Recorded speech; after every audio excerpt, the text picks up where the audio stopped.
Three, two, one, liftoff. That's one small step for man. Contact with a test one. Good morning, everybody. Sorry about that. You know, you got to start off fresh with the double mini intro for half a second. How are you guys? It's me, Tim Dow, the Everyday Astronaut. It is bright and early, and I'm starting a little earlier than normal because I don't really know what to expect for a Virgin Orbit live stream. This is their first time they've done a public live stream. They had an internal one for their last one. This is the first time they're doing a public live stream, so it's really exciting. So I figure we might as well get in early just so we can kind of be paying attention. As far as we know, the rocket and an aircraft, that's something fun to say, they don't even have like the transponder on yet, so it's not even that close to lifting off. So I'm not exactly sure how much they're going to be streaming, but they will be streaming here in a couple minutes. So before they do that, I wanted to give us a little rundown and start answering some questions about things like air launching, like why drop a rocket off of a jet? These are good questions to have. So anytime you guys, of course, have any questions about upcoming rocket launches, about, why is this happening here and there, and what's the payload, where's it going, all of those things, we have you covered by going to everydayastronaut.com. You can click on a little thing called the upcoming launches, and that will give you access to our pre-launch previews for a lot of upcoming launches. So yeah, this is going to be taking off today. Of course, this is subject to change. But we're expecting the T0 is supposedly in about 35 minutes. Now, I don't know. I don't know. I don't know what to expect with this. Again, this is new for us. This is a new launcher that we've never seen, anything, any of the details like this. So, yeah, we haven't heard anything that they're not going right now. So hopefully their live stream will start here in just a couple minutes, and we'll learn all about it together, and then I'll help, answer you guys' questions. So this is, and I'll get to, that's a really good question from, Cat NG. We'll get to that in just a second here. The mission name for this is Tubular Bells Part 1. The launch provider, which rocket company is launching this rocket today? It is Virgin Orbit. Now notice it's Virgin Orbit and not Virgin Galactic. That's a very important distinction. Of course, they're both part of the Virgin Group. So both of them are, owned by the same companies kind of, but they are technically different little mini companies. So Virgin Galactic is the suborbital space tourism. So that just goes up. It reaches about 85 kilometers or 90 kilometers or so on their Spaceplane 2, and then it falls right back down. It's suborbital. Does not reach orbital velocities. You are not staying in space. There's no way you get on that rocket and accidentally stay in space forever. There's just physically no way. It's only in sole purpose is to have an awesome time and to see the world from a very unique perspective that still only, several hundred people have ever done. This, on the other hand, is completely different. They both have the same air launching idea where you take a jetliner, take something atmospherically flying, get it up above most of the atmosphere, give it a little bit of, get it a little bit of that extra bit of velocity, and then let go and drop the rocket and let the rocket do the rest of the work. So it's a pretty unique situation. So yeah, we will, yeah. Okay, so let's keep going here. The customer who's paying for this is Department of Defense, SatRevolution, and Royal Netherlands Air Force. The rocket is called LauncherOne. That's what the actual rocket underneath the entire thing. The launch location, now this is kind of fun. This is different than what we would normally do for a launch location. For a launch, this launch location it's launching from Cosmic Girl, which is their 747. That's the name of the 747. And they're taking off from Mojave Air and Spaceport in California, which is just about an hour and a half or two north of LA. So they take off there, but then they end up doing like a pattern over in the Pacific Ocean. And yeah, so this will be going, the payload mass is unknown, but it can only fly up to about 300 kilograms worth of payload. So it is a small sat launch vehicle. It's not a medium lift launch vehicle. It's definitely not a heavy lift launch vehicle.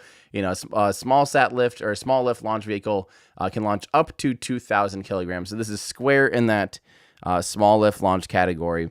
Very similar payload capability to Rocket Lab. Very similar.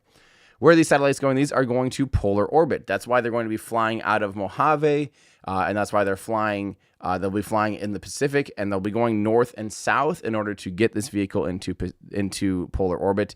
They will, I'm 95% sure, they will be flying south when they actually let go of the rocket, and the rocket will continue flying south in order to get into that totally polar orbit. So, all right. Will they be attempting to recover the stage? Nope, that is not something that Virgin Orbit does, unless you count the 747. If you count the 747 as a stage, which it's less of a stage than it is of a flying launch platform, really. But if you would count that as a stage, then I guess they will be recovering that. But otherwise, no. The actual first stage of the actual rocket itself and the upper stage are not recoverable. And that's fine. Where will the first stage land? Of course, like most other rockets, it crashes into the Pacific Ocean. Will they be attempting to recover the fairings? Nope, that's also not a capability of Virgin Orbit, and it's not something designed into the vehicle, so these are new fairings. How's the weather looking? We don't know. This will be the third launch of LauncherOne ever, period. The second launch this year. This is the first public live stream. The 62nd orbital launch attempt of 2021. That's amazing. The first DoD mission, so Department of Defense mission on LauncherOne. And if this is successful today, it will be their second successful launch. Their first one was not successful. That was last year in 2020. I think it was like May 2020. And then this is their second one was successful.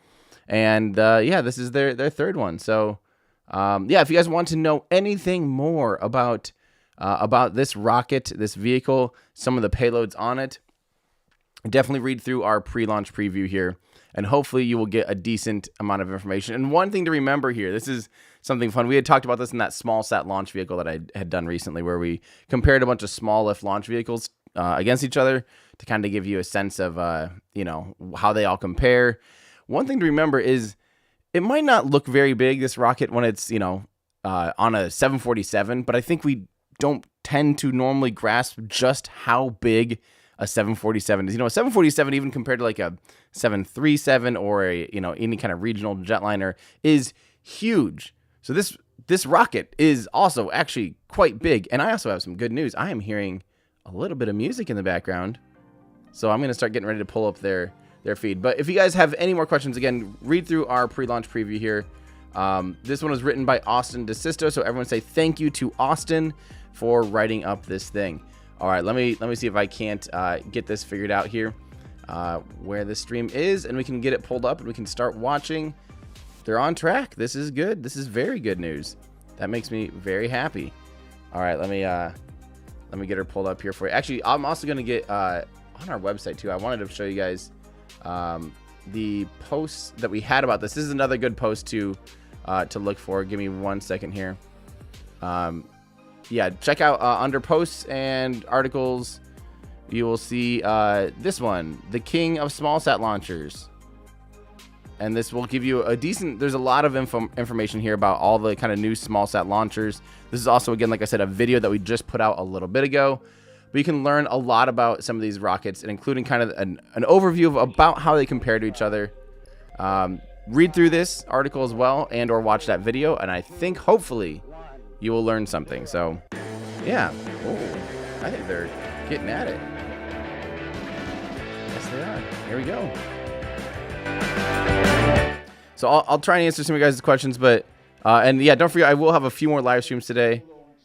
So thank you from VVV. Thank you so much, and also from Israel. I'll get to you guys in a little bit here in a second, but let's listen in. This is a first. Good morning, and welcome to the live stream for Virgin Orbit's Tubular Bells Part 1 mission.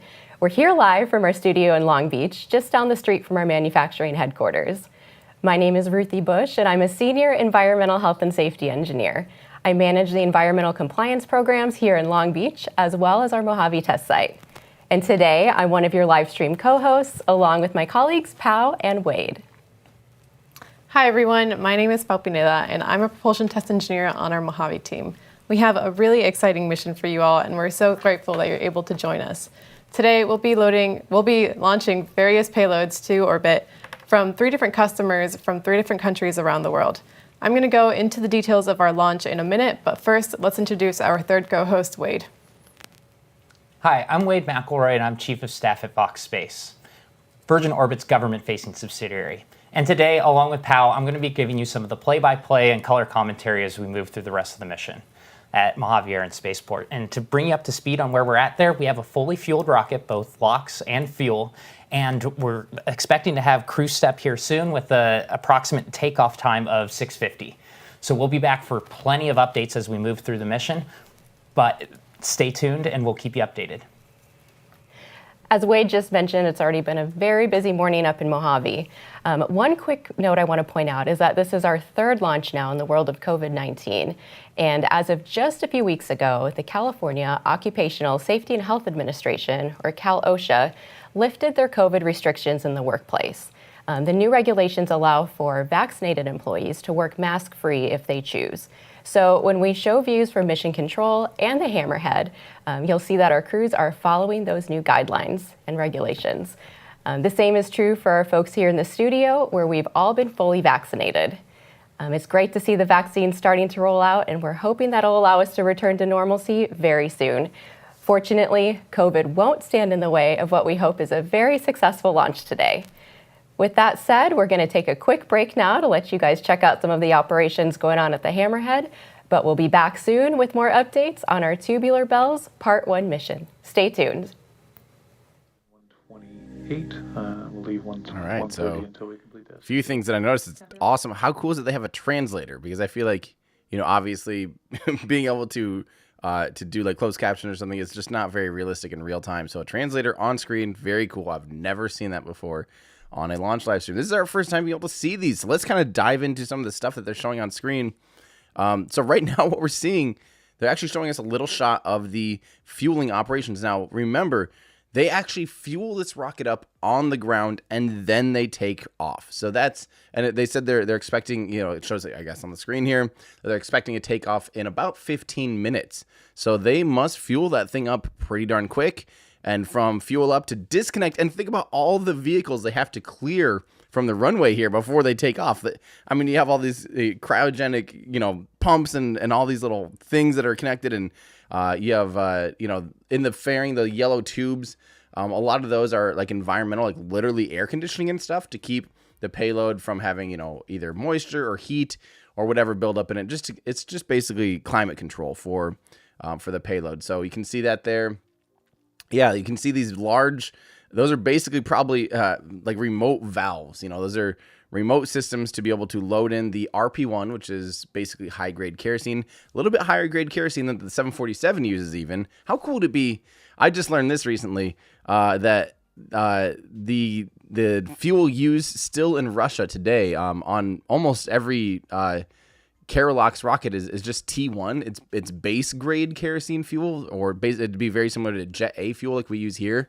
So how cool would it be if they could actually use the fuel from inside the 747 to fuel up the rocket? But nope, they're using RP1, which is a higher grade fuel than what would be inside of that 747. And then of course it uses liquid oxygen. As you can see, the condensation kind of pouring off some of the machinery. That one shot showed a little bit of extra condensation pouring off of it. So, this is cool to see that they're, just sitting here fueling up the rocket as we speak. And then they have to disconnect it, that's one of those things that I honestly don't quite understand, like having people and personnel around during fueling operations, because obviously once the rocket is fully fueled, it's under a lot of pressure. It's under typically 3 bar, so 45 or so PSI, or more like 50 PSI. That's, it's under a decent amount of stress and pressure. And of course, it has cryogenic fuels inside of it. It's, even say on a Falcon 9 or any other launch vehicle, normally as soon as they even begin to pressurize any of the tanks, personnel have to be several miles away. So it is interesting to me. I wonder what safety protocols they have and what other considerations they have in order to fuel up the rocket and then have people physically disconnect the rocket and then physically get inside of an aircraft attached to the rocket. It just seems like that's one of those unique things that I would love to learn more about those operations to kind of know how they mitigate that safely, because that is unique. That is very, very unique. So, yeah. All right, so thank you very, very much from Mandrake. I do see that our comments don't seem to be appearing on screen, so I apologize for that. Let's see here. This is from Carter Johnson asking, good morning, Tim, from Iowa. Awesome. Hello, fellow Iowan.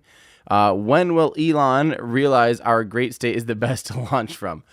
I don't think that's ever going to be anybody's consensus, frankly. I would not want to launch a rocket from Iowa because you'd have a real good chance of having, bits land in Chicago or, the Quad Cities or something like that, and you know how much people don't like, including myself, don't like when China launches inland. Oh, let's listen in. Since this is the first time we're streaming to the public, we wanted to take some time to talk a little bit about who we are and what we do here at Virgin Orbit. Virgin Orbit was founded in 2017 to pursue our goal of improving access to space to improve life here on Earth. We're particularly interested in unleashing the full potential of small satellites, which are proving to be incredibly valuable, low-cost tools for education, business, scientific research, and more. Small satellites have historically suffered from a lack of launch options outside of rideshares. So by providing a dedicated launch service, we hope to provide small satellite makers and operators more control over their launch schedules and even their ultimate orbital destinations. To fulfill this purpose, LauncherOne was purpose-built designed by the Virgin Orbit team and is comprised of two elements in its air launch solution. So we're going to jump into those two parts. First, our rocket LauncherOne, and second, our carrier aircraft, which we call Cosmic Girl. Jumping into LauncherOne, she's capable of lifting up to 300 kilograms or 650 pounds to low Earth orbit. She's comprised of two stages, both of which use liquid oxygen, or LOX, and RP1 as the fuel. Each stage has an individual engine. On first stage, we use an engine called Newton 3, which will run for about 3 minutes today. And then on second stage, we have an engine called Newton 4 that will run for about 6 minutes. The overall structure of the entire launch system is predominantly made of carbon composite and was purpose-built for this air launch solution. Moving on to Cosmic Girl. Cosmic Girl, we started our search across the world of what plane to use and finally settled on using a 747. When looking for the right 747 to join our team, that new member, we searched the world far and wide and settled on something that was actually very close to home with our friends at Virgin Atlantic. And in 2015, we were able to have Cosmic Girl join our family. She, in her service, was actually named Cosmic Girl. Before she was ready to go and start launching rockets for us, however, we had to make a few simple modifications. First off, we were able to take out all of the seats to reduce the weight. We also took out a few other things like the upper class bar, which is now a conference room in the facility down the street. And last but not least, we added our pylon, which is our separation system for the rocket. Overall, with these two things, this air launch solution provides something that is just unparalleled in mobility and provides a way to create new missions and greater flexibility for all these small satellites that are joining the small sat revolution. So we hope that with this, we'll be able to bring responsive air launch and responsive launch to the world, and such that you can go to any orbit at any time from anywhere.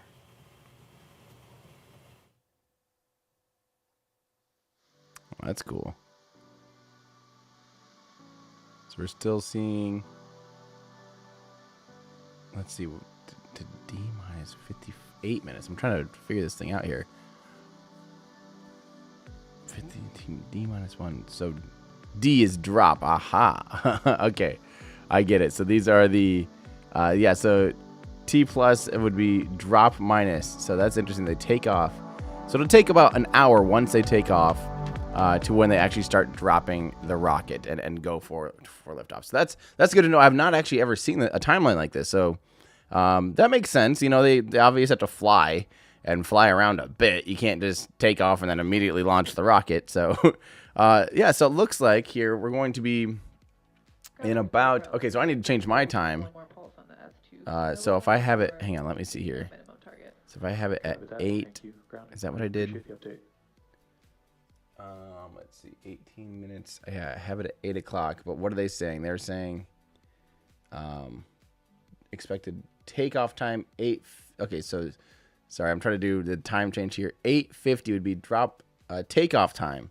Wait, 8:50 a.m. my time. plus 55 or 52 minutes, 58 minutes.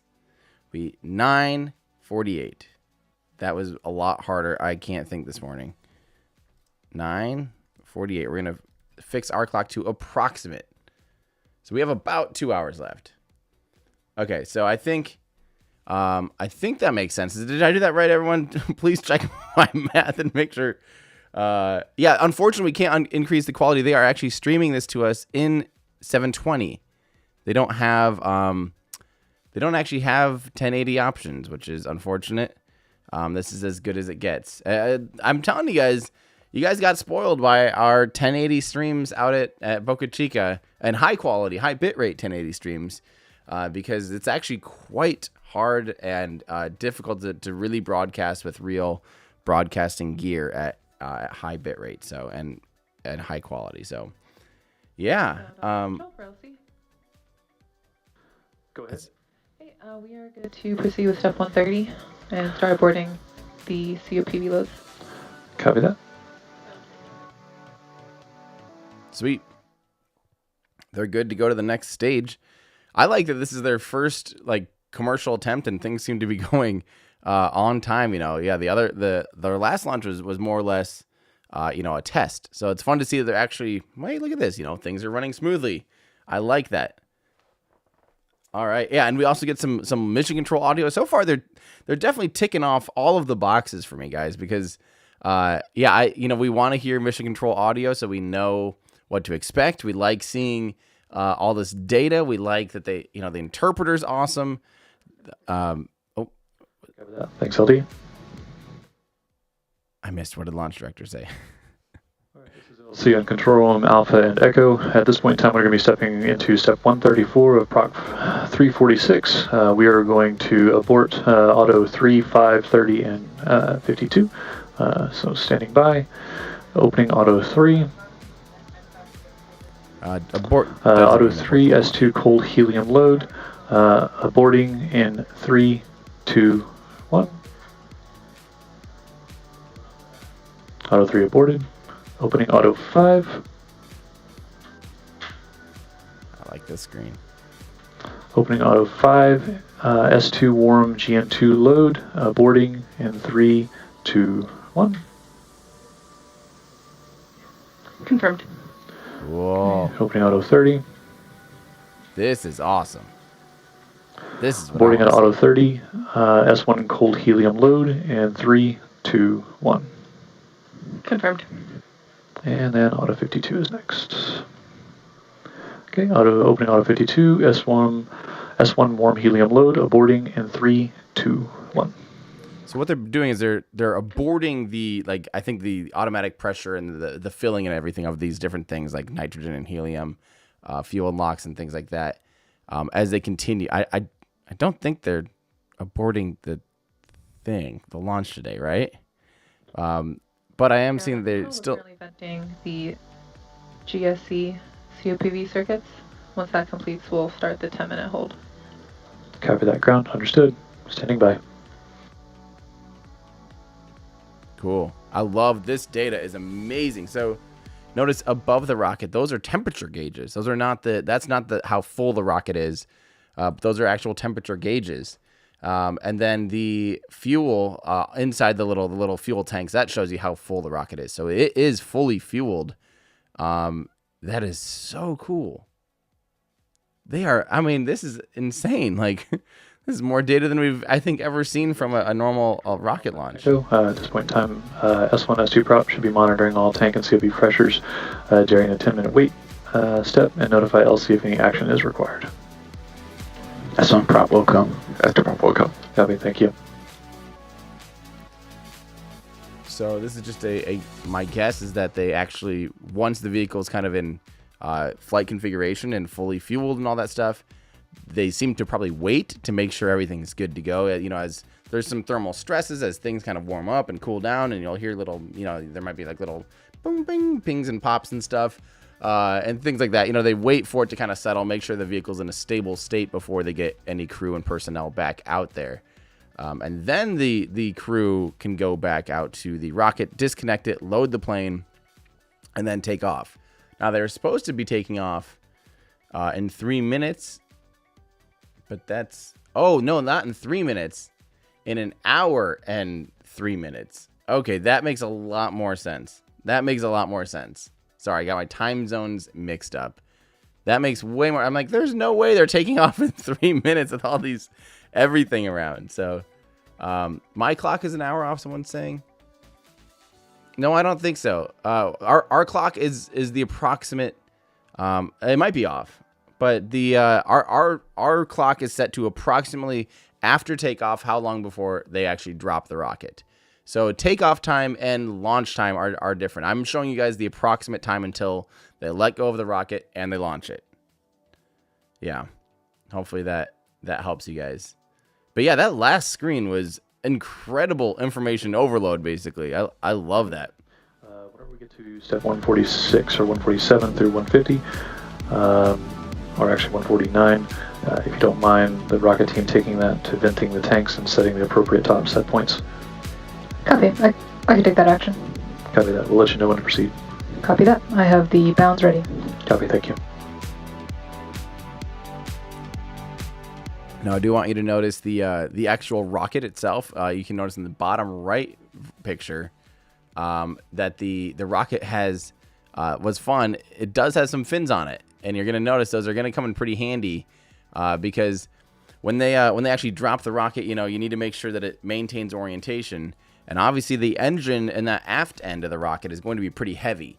So, in order to make it so that because the carrier plane is actually going to give a decent amount of vertical and especially a decent amount of horizontal acceleration. So you want it, when you let go of it, to continue flying straight. You don't want the rocket to just start like cartwheeling or anything. So it does have some pretty fairly beefy stabilizing fins. And I think I don't know if they use that in conjunction with, for sure, the engine gimbal. But then they do have to pitch up quite a bit. Yeah, this is... It's really fun to see it have to pitch up and just really, really turn over like that. It'll be really, really cool. This is a question from Crispy. Sorry, for some reason, still the comments aren't showing up on screen for whatever. I apologize. Why does Starship require super heavy to launch from Earth, but not other planets like Mars and the Moon? And what do you think about SLS? Should it be scrapped? Well, I have lots of videos about SLS. I have last year produced 2 really long videos kind of explaining why it still makes sense, even today, in my opinion, why I think it has some use case in the next couple years, and why it makes sense to usher in the Artemis era until there are proper replacement vehicles for it. I think it absolutely makes sense. I think it is necessary to kickstart a program like this. I think it's a necessary... This is Long Beach IT, stepping off comms for a minute. Cover to Long Beach IT. I think it is maybe like a necessary evil to really kickstart and get a program physically going and have a reason to be running even. Could we evaluate current warnings on warning board? Copy that. Good to clear all at this time. Copy that. Understood. Clearing all. Cool. Clear all, I assume, means clear off the launch pad. In support of today's mission, we have hundreds of parameters spread across both the rocket and the airplane. We've gone through and cherry-picked some of the exact best ones to go and give you situational awareness on what's happening up for today's mission. And in particular, we put this together in what we call a graphical user interface, or GUI. I'm going to give you a rundown of one of the GUIs that we'll be sharing with you today. So in particular, when we cut over to this, we're going to be able to see in the dead center of this is where I'm going to be focusing the most. And this shows what our loading operations look like. Following along this morning, we started off at 0, and you can see across the board we have a full rocket, both for first stage and for second stage with LOX and fuel, and even some of the gases that we have on board the rocket are fully fueled. Over on the left-hand side, you're going to be able to see what Cosmic Girl is doing. Cosmic Girl right now is at a blistering 0 miles per hour as we're finishing up the filling operations. This will update as we move through the rest of the mission. Across the top, these are blank right now, but will be filled when we're going through the ascent of the rocket. We'll have both the altitude, the airspeed, as well as the acceleration encountered by the payloads on board the rocket today. And then across the bottom, we have some situational awareness on some of the added elements that we have on board Cosmic Girl, such as the pallet gases, our pylon, or our separation system that we use for the rocket, and the status of some of our ground support equipment. This GUI will be getting updated throughout the day as we move through some of the different phases of flight. So by all means, tune in, have some situational awareness, and we'll keep you updated throughout the rest of the mission.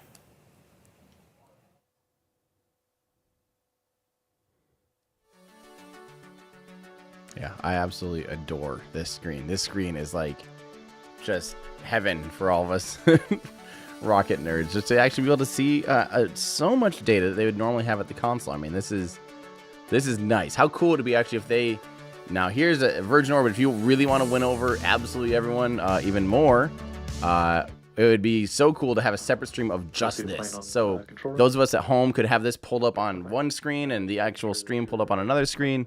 So we feel like we have our own. Initiation of 299 whenever we get ready. Super ready. Copy that. Did they say they're super ready? I'll see ground fluid stepping off. Cover that ground fluids.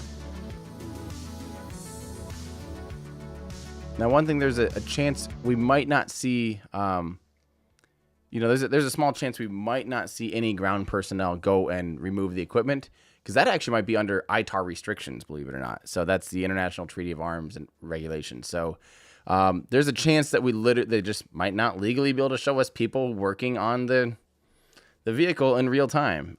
Let's find out. This might be important too. 79B. This is, I've been out here. This is Mojave Air and Spaceport. This is a strange little place, frankly. One of the things you can see out here at Mojave, they do have the Roton, which was the absolute most Kerbal, wackiest rocket concept ever. It's a helicopter to space. Yes, you heard me right. A helicopter to space, where they decided, what if our turbo pump, well, look at that. We got this view back again. Well, I guess we'll see if they can show pad operations. That'd be very cool. I'd love to actually see how they disconnect all this stuff and everything. Anyway, the Roton, wild helicopter to space. You take, the idea was, instead of having just a gas generator spin a turbine, why not put some a couple like mini rocket engines basically at the end of basically jet tips at the end of your rotor, so that those spin the rotor and that spins the pumps to fuel the engine. And then obviously you can use that to create lift as well to get you out of some of the atmosphere. It was insane. It was just the craziest thing ever. But back to Crispy real quick. It is a good question. Why does Starship require super heavy to launch from Earth, but not other planets like Mars and the Moon? It's simple. Actually, Earth has a lot more gravity than the Moon. It has 6 times the amount of gravity. That's a lot more energy necessary to get into orbit from. It also has a pretty thick atmosphere, as you can see that Virgin Orbit is aware of, and they want to try to get out of the thickest parts of the atmosphere before they let go of their rocket. Super Heavy just kind of gets the initial velocity for Starship gets it out of the atmosphere and injects a couple thousand, 1,000 to 2,000 kilometers per second of velocity as well. So, yeah, that's something that you don't need on the Moon. You don't need that on Mars either. Mars's atmosphere is so thin, it's negligible almost for launching, almost, and its gravity is 38%. Well, here I can tell you actually exactly. Gravity is is 38% that of here on Earth, and yeah, this is still one of my favorite shirts for days like this because I can remember all the stats on Mars. This is our Future Martian shirt. And it does have the stats of like Mars's atmospheric composition, and it does have the gravity of Mars right there on the sleeve, so that you don't forget. If you're ever taking a test or something on Mars, maybe wear a Future Martian shirt, and everyone will be none the wiser. Everyone will be none the wiser. Yeah, and we do have. I did actually remember to do launch day coupons. So if you guys do want any of our awesome Future Martian merch, including Future Martian water bottles or Future Martian shirts and things like that, hoodies, or even like little onesies for little tiny humans, go to everydayastronaut.com/shop. Use coupon code LaunchDay, all one word, all lowercase. That helps everything. It helps fuel everything we're doing here, including the 2-year-long research project that is the entire history of the Soviet rocket engines. That's almost done. We're almost done with that, and it'll be shooting soon. I can't wait. We might actually do a read-through tomorrow. I think we're to that point, Discord. Get ready. We might be doing a read-through tomorrow. So, okay, anyway, Jake Smith has a question. Hello from Chicago. Do you think any rocket launch companies would ever consider flying out of a port? Welcome back, Long Beach IT. Okay, just the IT guy is back on comms. Do you think any rocket launch company would ever consider flying out of a port on the Great Lakes, such as Lake Michigan? Probably not. So one of the big things, obviously, one of the considerations of rocket launching is the inclination that you're launching at. So the actual direction of travel. You'll see later today, hopefully, Transporter 2, SpaceX's transporter mission. That's doing a really weird thing where it's launching from Florida but launching into a polar orbit, similar to what Virgin Orbit is doing today, a polar orbit. And it takes a really weird maneuver and a lot of extra energy to actually do this weird maneuver in order to miss overflying any land and people. I don't think the Great Lakes are big enough even to be able to handle the second stage burn. There's a quite a long ground track, you'd call it, like quite a lot of section. Copy that. Thank you, ground. That's considered hazardous to the public. A long stretch of. Auto 150. Marvin to Roomba, command check. Aborting in 3, 2, 1. Confirmed abort. All right. At this time, I'm going to be stopping all 3 dogs. Stopping all 3 dogs. Opening dog 001, deep dot safing watchdog, and stopping in 3, 2, 1. Yeah, you are hearing abort, but it's not abort. Stopping dog 002, I ground believe line they're safing aborting watchdog, the and fueling 3, 2, procedures. 1. So that means they're continuing, which is maybe confusing. Stopping dog 003, plane Marvin safing watchdog, and 3, 2, 1. Confirmed well stopped. Copy. Rocket, at this time, you're clear to proceed with steps 147 through 149, venting the LOX tanks for approach. Copy that. Would you like me to announce on all pads or just on control? All pads, please. Copy that. Alpha and Echo at this time. Understood. This is Rocket on control room, Alpha and Echo. I'll be setting stage 2 locks, top set points to 23 low, 40 high. Updating in 3, 2, 1. Confirmed vent. Venting stage 1 lock similarly, except lower bound 20, upper bound 40. Venting in 3, 2, 1.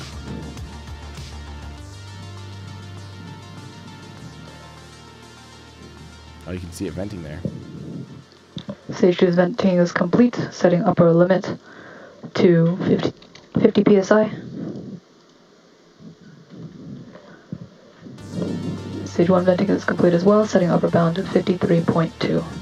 So yeah, that's about 3 bar of pressure. Complete. LC, CD, LD, and CE confirm Wolf Loop and Wolf Team are good for approach. So yeah, you might be hearing them say things. Copy that, thank you.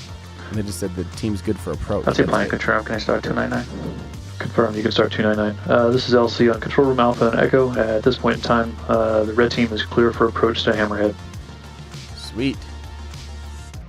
So that's awesome. So yeah, they are actually allowing the crew to come back, the ground crew to come back and start clearing everything off. So everything's still on track. Again, then maybe they'll tell us here. Welcome back. Let's talk a little bit about our launch trailers. Generally speaking, we only need 3 things to fly from any given launch site: a launch license, a runway, and a set of ground support equipment, or GSE.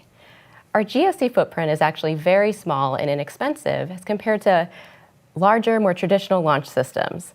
It amounts to just a handful of transportable trailers, as you'll see in this graphic coming up, which are key to our system's unique mobility. Case in point, for this launch here in Mojave today, the trailers literally drove into the spaceport on regular roads, just like any other car. Then we hooked them up to the rocket for loading and fueling and other pre-launch operations.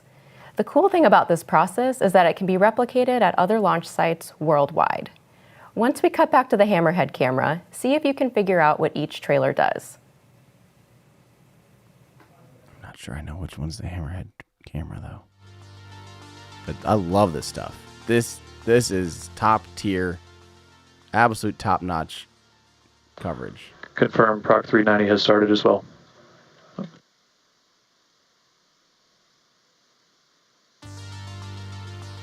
So yeah, so they're just showing us. This is just incredible. Already on control. Currently evaluating PDOF warning. Sorry, I am really enjoying that we can listen to Copy. the chatter mission control. Chatter too.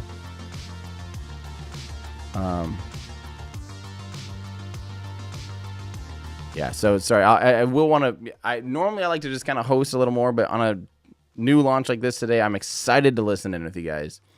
Hear all the chatter we can, learn as much as we can. But yeah, so real quick, back to Jake Smith. No, there will be no likely overflying of any land.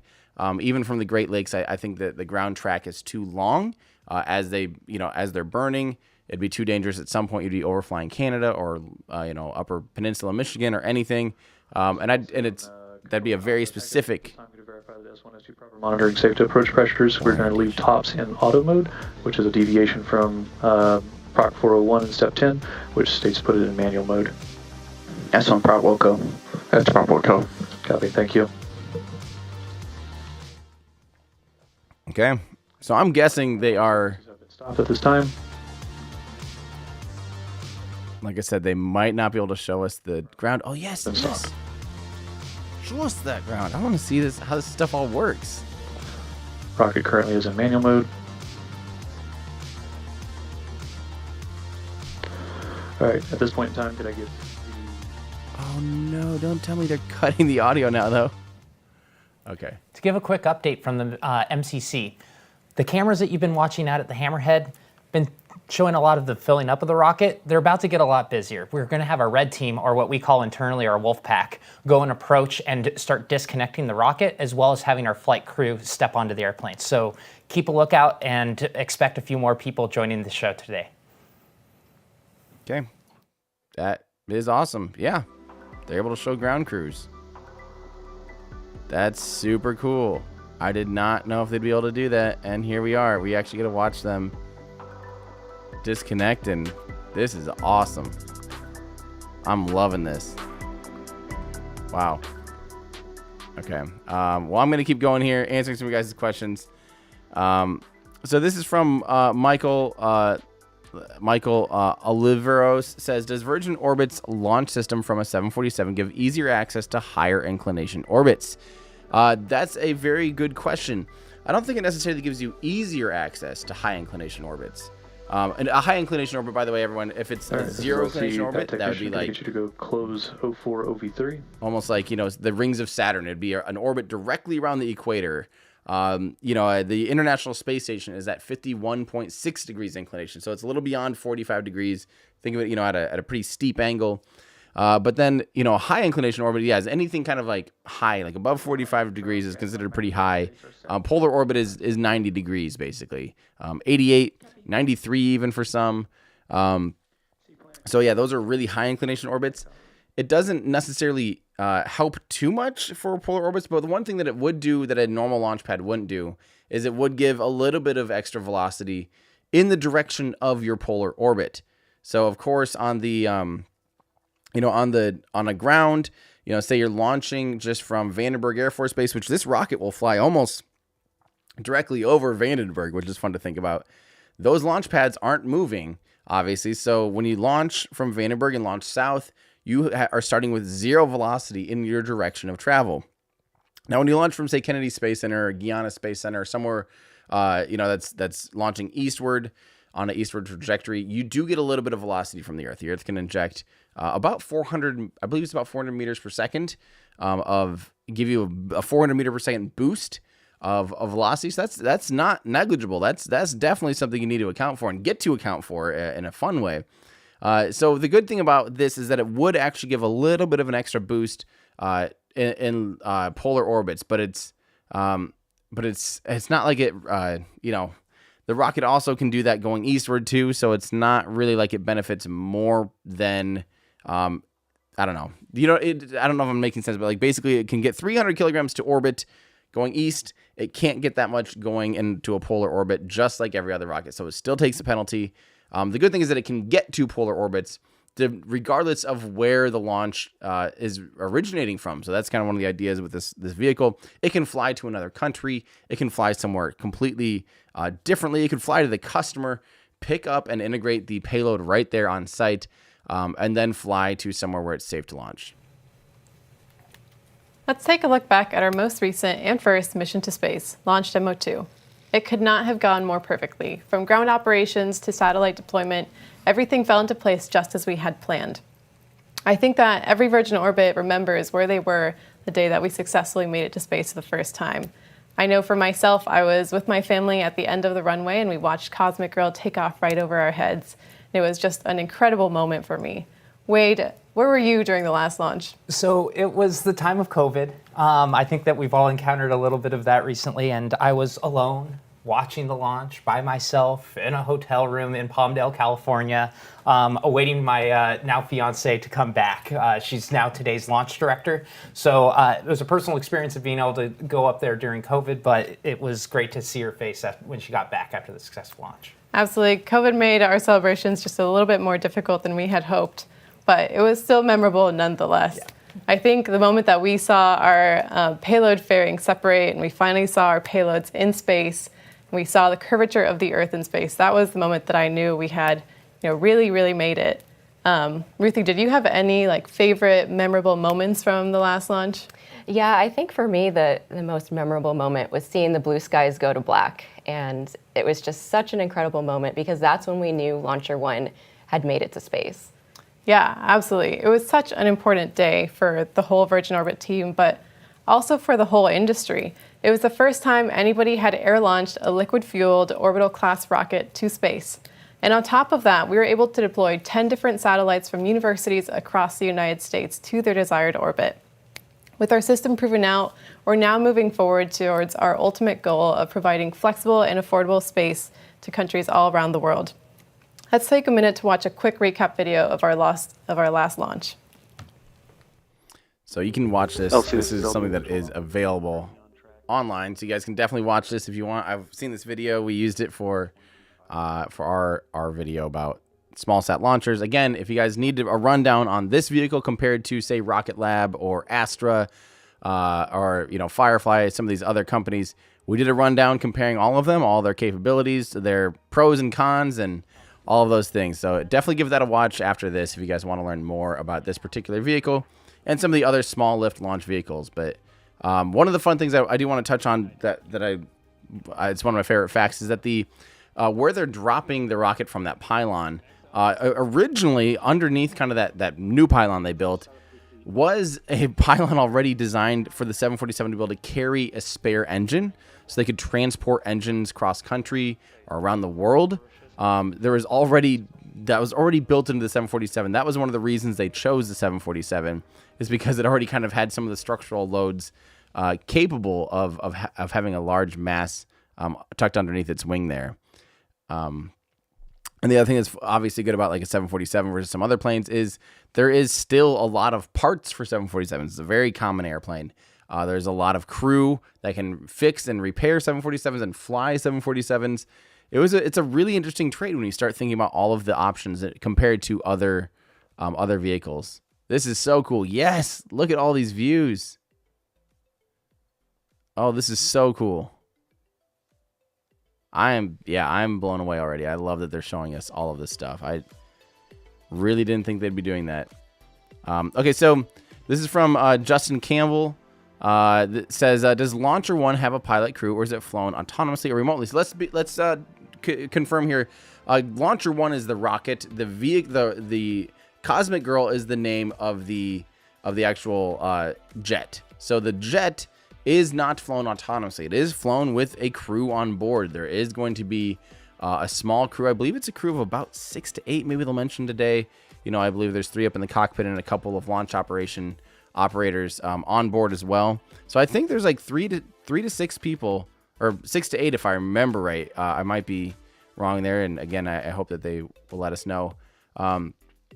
But yeah, there's people on board Cosmic Girl when it takes off and when they drop the rocket, which is again kind of crazy to think that they do it like that. But obviously, someone did point out in chat, and it was a good comment, that don't forget, obviously, liquid oxygen gets carried across the roads, on normal trucks, on normal highways all the time, piloted by humans. It's not like it's some horrifying, highly explosive, insanely dangerous thing.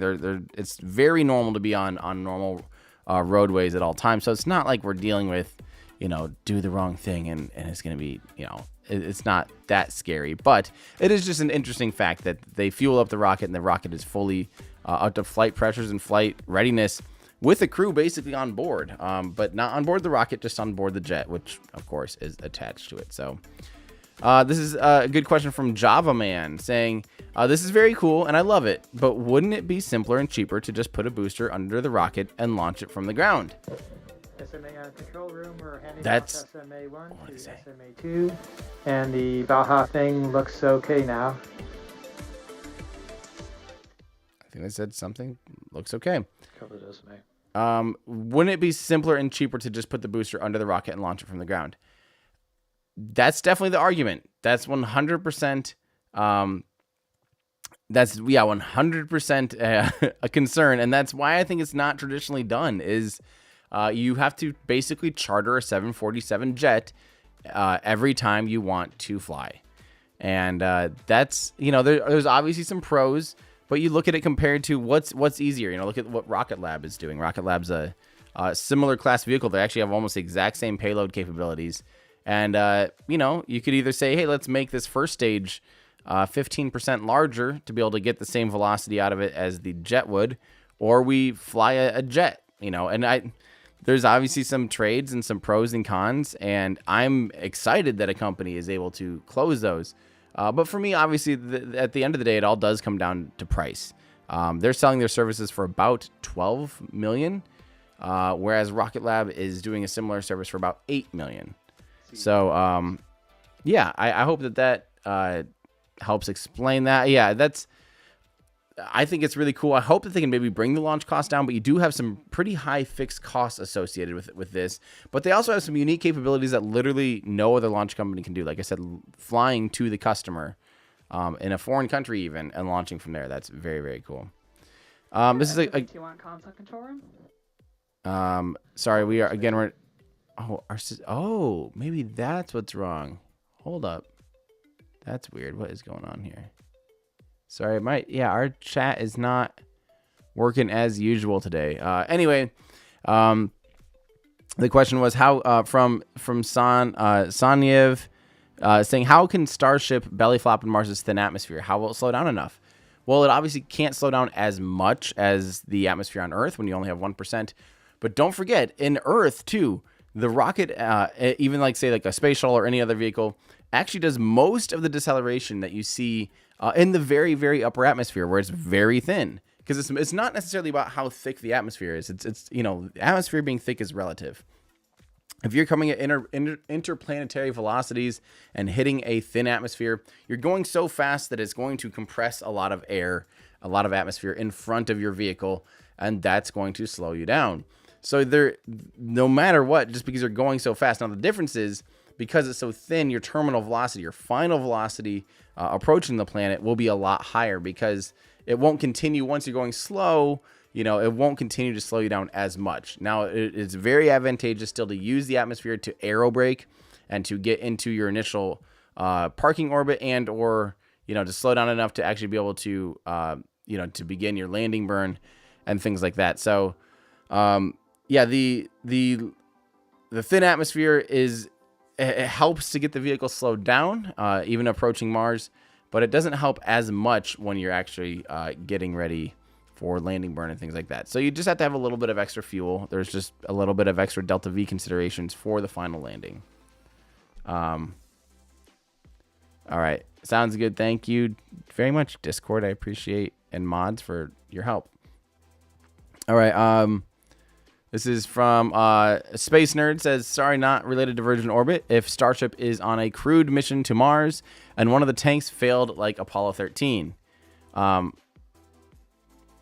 that's actually not a question. That's not even a statement.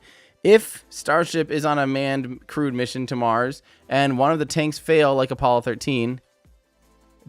what would happen? Is that what you want me to say? Yeah, it's not. It wouldn't be good. It would not be good at all. Those tanks can't fail. You can't have something like that. I mean, Apollo 13 was unbelievably lucky by all accounts. it's almost a miracle that it that they were able to get the crew home, and that was only to the moon, which is at best you're 3 to 5 days away, really. I guess if you had just done like your translunar injection, similar to Apollo 13, I guess you're 5 to 6 days away. I mean, but you're never insanely far away like you would be several months away from home, or a year and things like that. Yeah, if the tanks fail, you're, especially on a vehicle like that, I mean, not good. Not good. That's about all there is to it. Let's see. Brian Longley says, with today's launch technology, would have the Russian moon rocket N1 been able to launch today?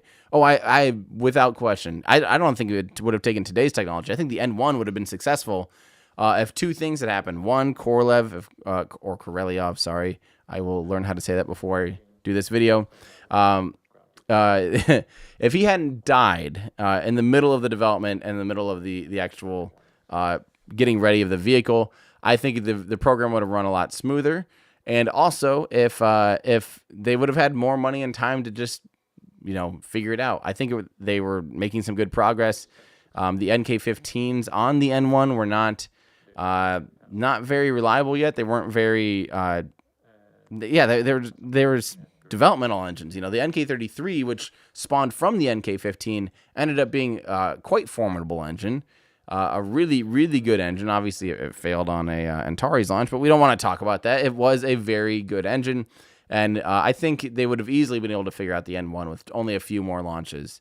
And if they had been able to upgrade it even more, they would have had cryogenic upper stages too, which would have been amazing. A lot more energy.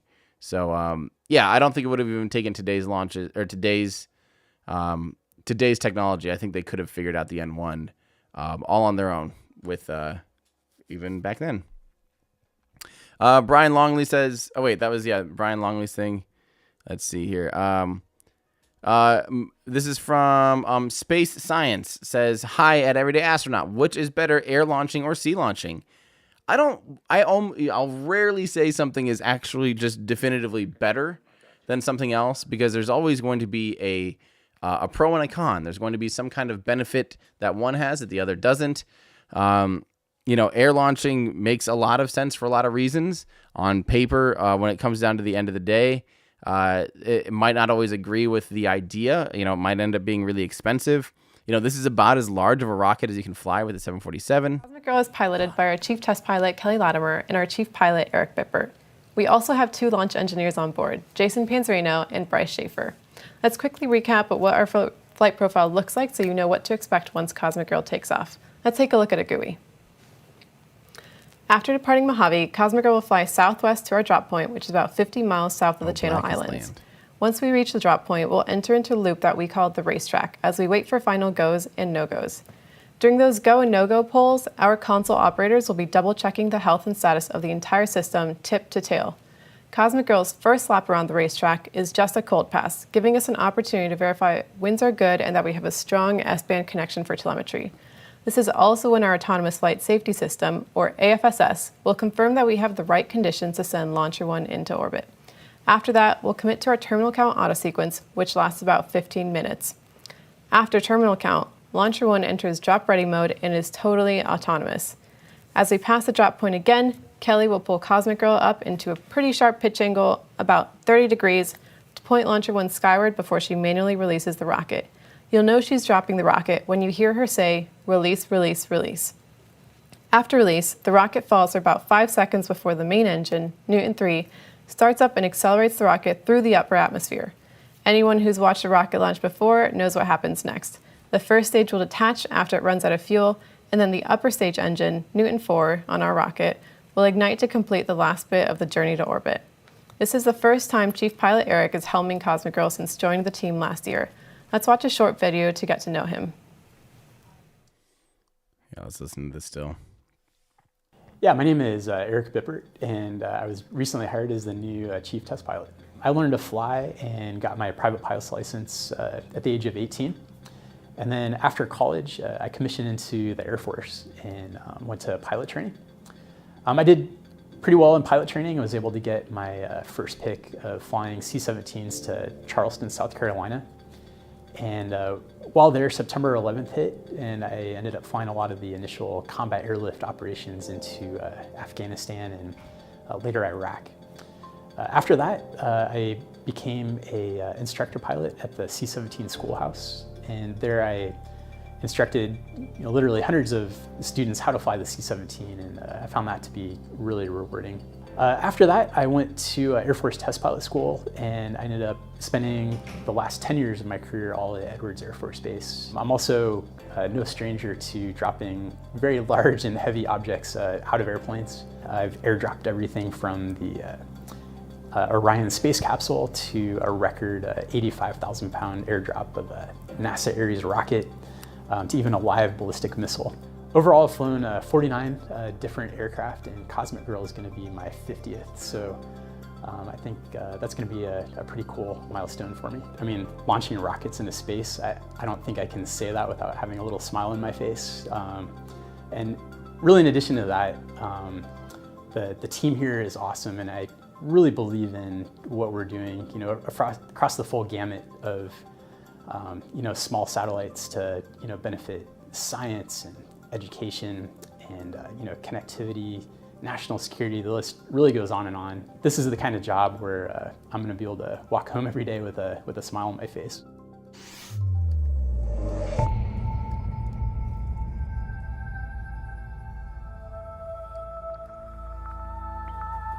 Sweet. That guy sounds awesome. Yeah, it's funny they mentioned the Ares 1. Because the Ares 1 that he dropped that he said was, I think, 95,000 pounds, I believe is the heaviest thing to ever fly under parachute. It was as a drop test article, and it was the heaviest thing to ever, be under parachutes, which is pretty cool. All right, so, we answered the N1. Okay, so air launching and sea launching. Again, pros and cons, my friends. There's always pros and cons. It's okay to not say which one is better. It's okay to say, I don't know, they each have their own merits, right? And that's the case with air launching and sea launching. I think sea launching is difficult, though, as far as, you have to take your vehicle now out.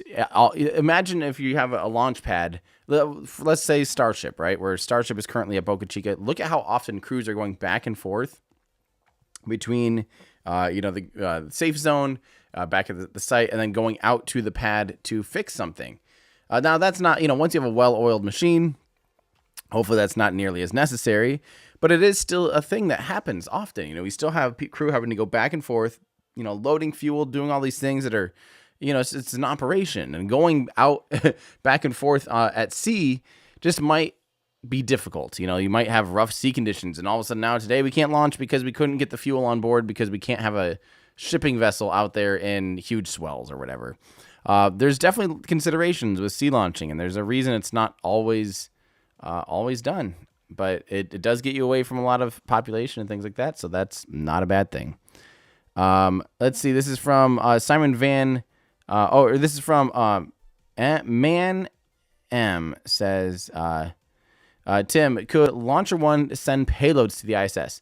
In order to send something to the ISS, you have to have a vehicle that can actually do final maneuvering and the docking sequence and or berthing sequence for the International Space Station. So it has to be a vehicle that can, actually approach the station, maneuver, and do all a certain healthy handful of things at the station in order to actually dock with it and get cargo to the station. There is no 300 kilograms is not very. That would be a very small vehicle, let alone the payload for that vehicle to be able to get to the ISS. So long story short, no, it doesn't have any capabilities to launch something to the ISS. It could launch something on that similar inclination or on the same orbit, but it will not, unless they develop some kind of tiny little vehicle or something that would continue to carry payload up to the ISS. No, they can't. And I don't think they will. All right. This is from Simon Van Overeen. I would assume that carrying a rocket of this size can be quite dangerous. How is safety taken into account with the specific design of a rocket attached to the aircraft? I've been having kind of the same question. I don't know what the exact considerations are. I guess you can probably think of it more like, flying or trucking, cryogenic fuels across the country. in a tank, not in a tank, but like in the in a trailer with a tanker trailer behind like a semi truck or something. That's a good question. I don't exactly know what all they do to make sure that it's safe for these people around a fully fueled vehicle, safe for the crew on board. I don't know what extra safety considerations are, and how exactly do you certify that when it is a rocket, when it is a pressurized vehicle. But it looks like they're getting close to closeouts here, and they're starting to move stuff away from the pad. Well, they've already cleared a few things, So step 8.5 of Proc 299 is complete. Affirmative. Copy, thank you. Cool. So this is good. They're still moving. Welcome back, everyone. Sustainability and environmental stewardship are top priorities for Virgin Orbit, and our commitment to sustainability also extends into our launches. Our air launch platform allows us to minimize the environmental impact to surrounding areas. Most traditional ground launch bases are actually on protected wildlife reserves, and our air launch allows us to use existing airport runways, which avoids construction and impact on wildlife and fauna. Our air launch also emits approximately 90% less carbon, including smoke and soot, onto the ground areas as compared to ground launches, and sound pollution from air launch is approximately 94% less than ground-launched rockets. On top of that, Virgin Orbit will be offsetting the carbon emissions from this flight by investing in regenerative agriculture projects around the globe.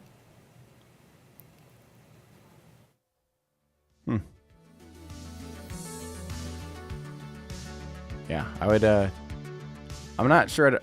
Personally, I'm not sure to honestly argue that. And I'm glad that they addressed that. I think that's awesome. I think that's really cool. I don't want to scrutinize. I shouldn't even scrutinize. But I would be curious if, launching a 747. That'd actually be an interesting trade.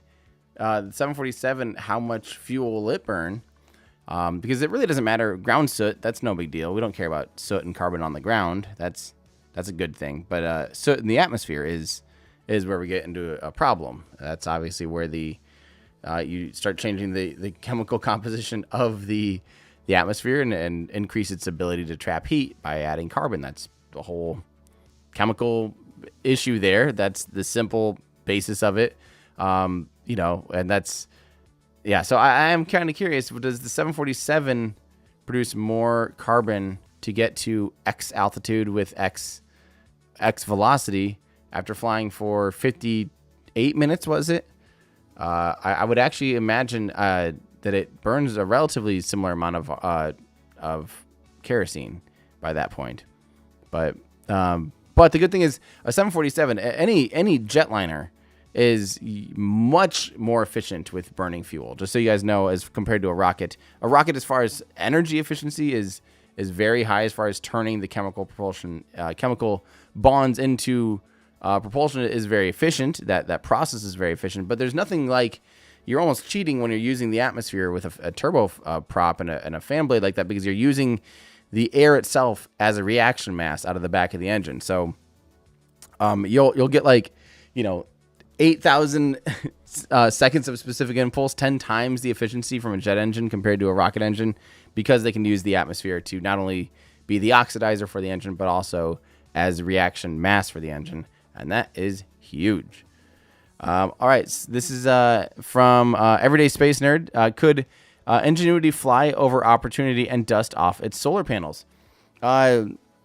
No, not really. Long story short, they're very far apart. Very, very, very. I mean, who knows? Let's pretend that for some reason, little Ingenuity helicopter that's on Mars, a little copter that we all love, let's say that it continues flying this well, and they're just like, we don't even... I mean, it's just doing too good of a job. I mean, it is basically impossible. I don't think it's intended to fly nearly as far. It's basically already outperforming itself. I don't think it has any chance of flying all the way over to Opportunity and dusting off its solar panels. But wouldn't that be a heroic story? I mean, who knows? Maybe at the end of their testing phase. I don't think it's even remotely possible, but that'd be hilarious if that's what they chose to do. Hey, let's try it. And we have nothing better to do. Let's just fly it on over to Opportunity. Green, how's it going? Green says, been so long since I've been able to catch you live. Love you and what you do. Keep up the good work. Well, thank you so much, Green. That means a lot to me. I guess I'm trying to not just stream everything these days, guys. There's too many. Like, I don't want to stream every Starlink stream anymore. I'm sorry, but I think there's just better use of my time. There's better use of there's better use of my time for you guys too as an audience. Like I want to be producing more videos. We produced 2 really cool videos this year already that are pretty extensive, pretty big. But the one that I'm working on right now, the one that I've been working on for almost 2 years, quite literally almost 2 years, is going to be the best video I've ever made by a landslide, with information. Literally almost every sentence that comes out of my mouth in this 2-hour-long video is going to be new information for me. So that to me means it's a good video. You know what I mean? So I feel like normally when I make a video, like when I made like the belly flop video for SpaceX's Starship, I don't think I learned that much making the video. It's mostly just me putting pretty graphics to things that I kind of already knew, which is fine. That's great. I think that's a great resource for people. But for this, for the history of the Soviet Union's... Just for general awareness, I'm going to be taking over the control of Wally PTZ for takeoff. Copy that. I love that they have all that chatter. But yeah, the history of Soviet Union's rocket engines and the development, the family tree of those rocket engines, I've never seen anything laid out like this, ever. And I've been looking for years.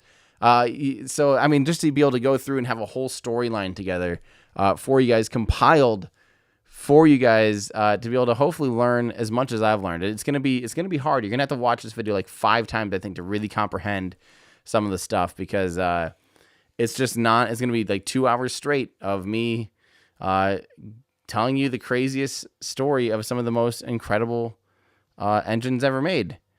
So yeah, I'm really, really excited for it. This is so cool. I love that we get to see how they actually are doing this stuff.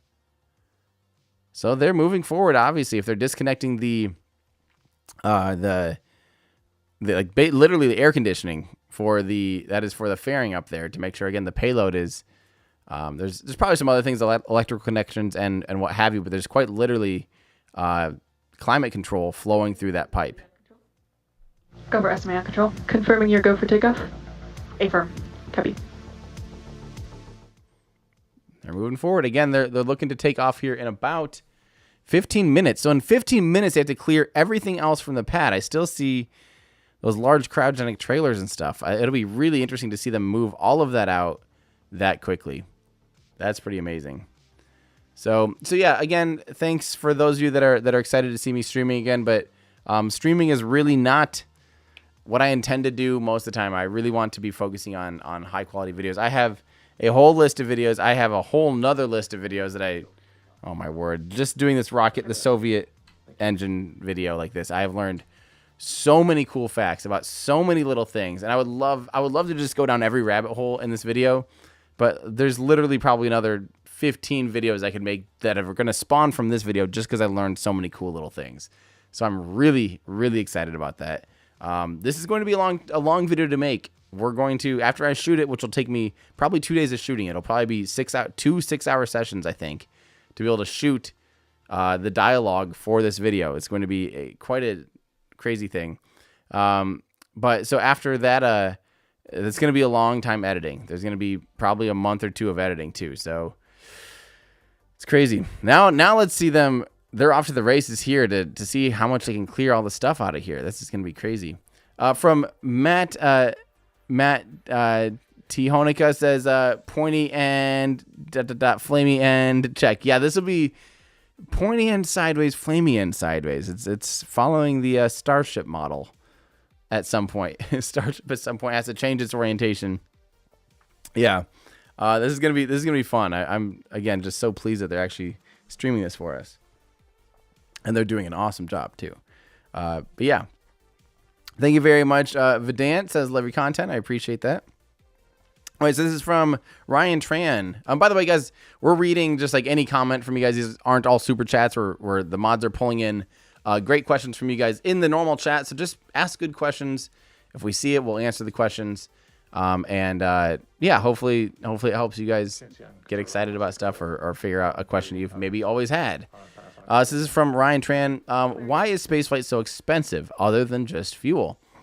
Well, oh, that makes sense. They'll taxi it away from... My dumb brain goes, how are they going to light up those engines and start, turning on the jet engines with all that stuff right there? Oh, yeah, you can move it. You can taxi it out on the tug. I'm glad I'm not doing this because I would have been just very wrong. I would have been like, guys, clean everything. Oh, that makes a lot more sense. Now I'm not as confused. Look at that. Well, it's on the move. And I think we're going to learn some info everyone, here. As you can see, Cosmic Girl is being towed to the end of the runway. Keep your eyes on the screen. Takeoff is imminent, so stay tuned. Sweet. I like imminent. That's a good word. That is a good word for what is today? A Wednesday morning. Wednesday morning imminence. So, okay, I love that. I love how low slung it actually ends up looking. Okay, so as far as why is spaceflight so expensive? Well, you're riding the thinnest margins of what's even physically possible. So you need lightweight, exotic materials. You need there's a lot of research and development that goes into this. So you obviously have to pay a lot of. Imagine having a $100,000 salaried engineer sitting at a desk trying to come up with the plans. Probably not going to be one person. It'll probably be, let's say 10 good engineers sitting at a desk trying to, design and do all the engineering for a rocket. Well, there in 1 year, you're going to be $1.2 million before you even do a single thing at all.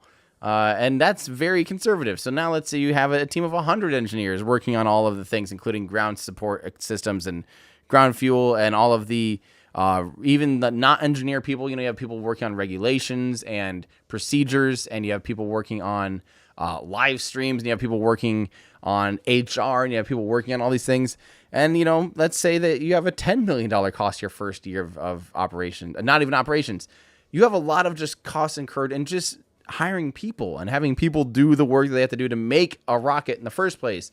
So then on top of that, you, like I said, you have exotic materials. You have a lot of production costs. You have a lot of other costs on launch day. You have a lot of people on console. Look at how many people are here today. Again, each one of them making, you'd really hope at least like $25 an hour, we'll say. Every one of them is, this is a large operation with hundreds of thousands of dollars of costs just on launch day, let alone the fuel, let alone the material costs, let alone the approvals and all that stuff. And then you have to make money on it, right? Now someday, hopefully we can break those barriers down. And I think this era is going to do that. We went from basically no commercial launchers to just a flood. There's literally hundreds right now of commercial launch companies trying to make private launch companies and trying to make private launchers at a scale that we've just never seen before. So I think the competitive nature and things like 3D printing and just having a bigger knowledge pool, and I think it will bring the cost down. And then you take into considerations like potentially reuse, like Starship and Falcon 9, and spaceflight is getting cheaper. Just period. It actually is getting cheaper. And I think this era in the next 10 years, we're going to look back already and, be like, man, remember in 2000 when it cost $100 million to launch a rocket, and now, costs are $1 million. So, yeah, I think that hopefully answers your question. This is from Sten Vermeeren. Hey, Tim, have come across anyone looking at the possibility of launching a rocket from a high altitude balloon? Yes. There was a company from Spain that was working on a high altitude rocket launch system. What were they called? Someone help. What was that? It was basically a muffin inside two donuts on a balloon. Put a balloon, no, not EcoSat. Let me think. So it's like you take a muffin with a little engine. You had what was that thing called? 0 to Infinity. That was it. 0 to Infinity. Thank you, Modular Mind in Discord. Yeah, and Blue Star, I think. Blue Star was the name of their rocket. Right? Is this all right? Blue Star? Blue Star was definitely the name of the rocket. I could not remember what it was called. but the company I believe was Zero to Infinity. LC, Long Beach IT2, checking in. Yeah. Copy, ID. Okay, just guide checking in. So yeah, there's definitely been the idea of launching from a high altitude balloon, but now you still have you don't get any of that velocity, because don't forget, altitude isn't the end all be all. You know, if you go up, you're not going to stay there. You're going to fall back down. So as a matter of fact, launching from like a balloon, your initial velocity is actually going to be dropping. You're going to be losing velocity against the direction you're trying to go. So it's not always like altitude's good. Copy, 5-minute idle. Man, they are right on track here. This is impressive. Wow. Yeah, so, you know, dropping a from a balloon, really the only thing it gives you is the option of getting a little bit more vacuum optimized rocket engine. But you have all of these other things that you have to try to figure out. Like, now how do we have our ground support systems and all of these other considerations? Oh, they're lighting up the engines. You can see the dust getting kicked up. Everyone, what we just heard over comms is that the Cosmic Girl is going to start doing a 5-minute idle of the engines. Basically, we're warming her up so that when we fly, everything is already checked out and good to go. So things are getting really, really, really exciting. We're going to be taking off quite soon, so stay tuned, keep watching the screens, and we'll be wheels up in no time. That is great news. They are. I'm impressed with how. I will be venting and repressing both launch tanks for takeoff. Copy, vent and repress. Yeah, I'm very impressed with how tight their operations are. I mean, they need to be. This is space flight. It's not just a flight from Chicago to LA on Southwest or something. You know, these are spaceflight operations, but it's cool to see it and kind of have a similar feel. You know, we're used to flying on airliners and we're used to seeing some of this stuff, but using it in such a unique purpose, it's very cool for me. I like this. Let's see. So this is a good question from Alex Hawk. It says, what do you think about the situation with the moon lander systems? And so, example, National Team and Dynetics protesting NASA's decision. I think it's garbage. I think it's, this stuff happens all the time, though. We almost always will get some kind of, you know, kickback, or not kickback, that's the wrong word, but we almost always get some kind of people, you know, trying to sue NASA or whatever for their decisions, or protesting, that's the right word. You know, there's always going to be a protest from the companies that don't win contracts. And this is no exception, but I think it's just ridiculous that they're saying, hey, NASA, sorry, I can't believe you chose the least competitive, or the least expensive and the highest performing option on the table, when you should probably have 2 options and then increase your bid by, you know, 4 times or whatever, 3 times. Now, if you don't know what we're talking about, this is the human landing system for the Artemis program, the actual lunar lander that's going to be landing on the moon for Artemis. Of course, the sole vehicle that won the award was Starship, was SpaceX's massive Starship, won the contract. And it was because it was the cheapest. It was, I mean, not only the cheapest, but it also outperformed performance-wise by almost 10 times. No, by almost 100 times, sorry. It could put 100 times more mass on the surface of the moon than the next guys, than Blue Origin's national team, or national team with Blue Origin and Lockheed and Northrop Grumman and Dynetics. But then you have, or not Dynetics, yeah. But then you also have then you have Dynetics. Wait, what am I talking about? Then you have Dynetics who needed to kind of cheat physics, because apparently they couldn't even close. They couldn't have landed anything on the moon because they didn't quite have the capability with their vehicle that they proposed. So I think the protest is silly, but yeah, it is kind of normal. But I hope that we'll see. Hopefully it all gets figured out here. Robert Powell says, really looking forward to this and can't wait for them to be launching from my home country in England. Yes, that's what's going to be cool, is this thing can fly anywhere around the world. And they can launch a rocket anywhere, which would be really, really cool. This is a question from Joey Cunningham saying, are there any special considerations regarding the fuel storage on the rocket since it's flying up to altitude and being stored horizontally before ignition? One of the considerations is because it's now detached from your ground system. It is cryogenic liquid oxygen. And normally, say when a rocket, like let's say the Atlas V will sit out there fueled up, and it can sit there for hours. No big deal. But it is no big deal for that rocket because they are still attached to the ground systems. They can continually press and refill and top off liquid oxygen, no problem. Now, this rocket, on the other hand, from now on until it launches, you're just losing you're boiling off liquid oxygen. It is being there's a lot of stuff going on chatter. Sorry, I can't even hear it. But you know, you're basically losing your oxidizer right now because it is in a liquid state. You know, it is the state of California, and it's warm, so that warm ambient air will warm up the oxygen.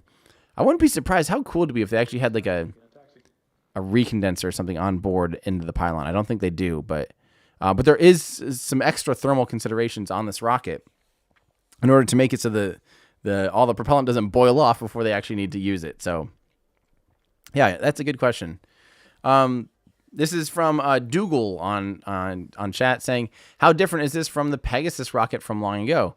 It's a similar concept, and not long ago, Pegasus still technically is a launch vehicle. It's just like a $50 million launcher that is not very good, in my opinion. Like $50 million, you could just hire a Falcon 9. But it's that one, the Pegasus launch vehicle is a solid rocket booster. This is a liquid-fueled rocket. This is the first orbital liquid-fueled rocket to be dropped, to be air-launched, ever. Liquid fuel obviously has a lot of advantages. It's a lot more efficient. Can have a lot higher specific impulse. So how kind of think of it like the fuel economy. Overall, very, very cool. But the other thing from the Pegasus, that launches from an L-1011, which is a different jet, of course. Yeah. So, Pegasus is just basically solids on solids. But all right. Let's see. This is from Everyday Space Nerd again. Could Virgin Orbit use Stratolaunch to launch bigger rockets that could go deeper? Yes. We are go for takeoff. We are go for taxi. You can see Cosmic Girl moving right now. Keep an eye out. We are about to be wheels up. Sweet. I love this. On track. Could Virgin Orbit theoretically use Stratolaunch, which is the world's largest airplane ever made, which is made for the purpose of launching rockets underneath it. It's a twin hull design, so there's two main hulls, huge wingspan, and can lift a much larger vehicle. Almost, not quite Falcon 9 class, but bigger, a lot bigger than these rockets. Then you have that trade. You have that trade of, okay, how much more expensive is this aircraft to operate? How many more customers? LE2, are you still go for takeoff? Go for takeoff. We are hearing goes for takeoff across the board. This is LDX. Can you go to anomaly 1? Like 30 of them right on the hillside moving that way yesterday, and like 10 popped up at once. Jeez. I was like, ooh. Then they said today is supposed to be. Maybe let's get that Cessna off the runway too. And most of the storms they're coming up over the Sierras and moving out that way along the Nevada border. I'm not sure who's on the comms there. I was looking at the amount of strike right before I left. Like it was like. There we go. There we go.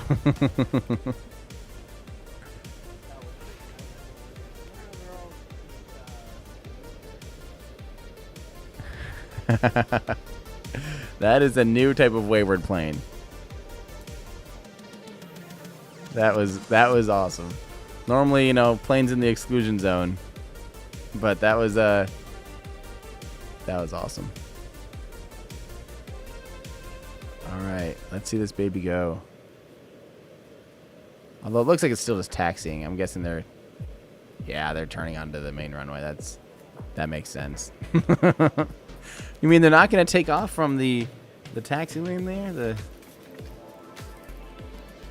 That definitely makes sense.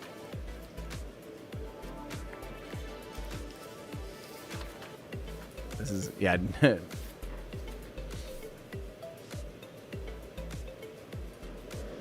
All right. So yeah, what was the question that we had? Yeah, about the Stratolaunch stuff. The big thing is like how many more customers are going to sign up? How many people are wanting and needing a bigger payload? How many people are needing a bigger payload that is air launched? You know, I don't know if there's a business case for it. That's what it all comes down to. I love, by the way, the parallax between, I've never seen this before, between the windows right now. You can barely see it. Sorry, their stream is in 720. But did you notice the parallax when the windows were lined up from one side of the vehicle to the other? You could see straight through it, and then they'd kind of blink because the vehicle was turning and going by, so the windows would be lined up sometimes with the wall, and you don't see through the vehicle, and it was doing this cool thing, and I thought it was nerdy, and I kind of liked it, so I'm sorry. All right, let's see. This is from NASA Plane Crazy. Do you think that LauncherOne could change the 747? Orbit base LE1, we're on the takeoff roll. Orbit base copies and takeoff roll. Here we go. As far All right, as everyone, we heard that we were just about to take off. We have made it to the top of the runway, and Cosmic Girl is moving.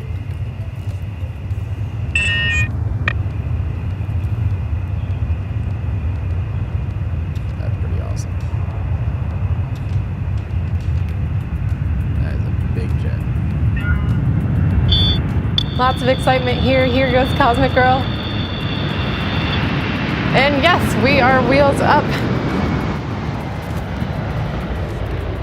As a reminder, we're flying out to the Pacific to our drop point, which is 50 miles south of the Channel Islands. Right now, Mission Control is monitoring the rocket to ensure all of our systems are healthy through this takeoff, through this flight. In particular, we're keeping a really close eye on temperatures to make sure the mission is still running on time. We want to still make sure that our liquid oxygen is as cold as possible for our mission. Our LEs, Bryce Schaefer and Jason Panzerino, are doing all of this monitoring work from the aircraft. They're effectively working as a mobile mission control for the rest of the mission. That's awesome. That shot was incredible. That was perfect. Altitude 5,000.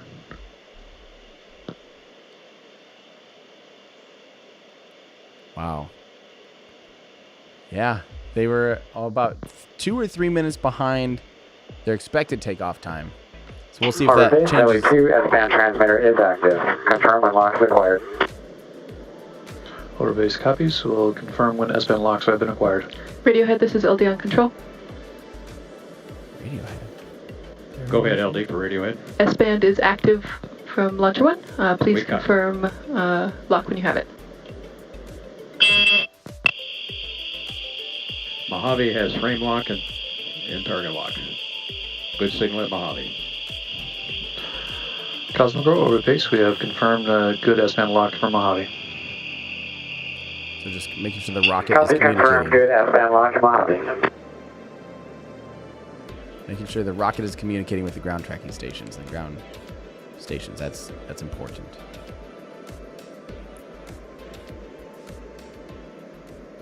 That I am on, like, to have this much data and information on a launch is like outstanding. They're just letting us hear everything, and frankly, I don't know if they're supposed to be. I feel like they're giving us too much information, but it's incredible. Wow. So hopefully, you know, like I said, they took off about 2 or 3 minutes behind their planned T0. Or I guess TO0, takeoff 0 time. And then they will be considering it's a D minus instead of a T minus, a drop minus. So we are approximately, if they're still on track, we're about 52 minutes away. Altitude 5,000. From dropping the rocket. Could be 10,000. So this is going to be a cool shot too. The shot that we're seeing in the right screen is a look at from kind of the nose of the rocket looking back. So what's going to be cool is you're going to actually watch the sky turn black through that viewport. I really hope they have that running the whole launch, because that'll be one of the coolest shots ever. Yeah. Very, very, very cool. Disable anti-only flow.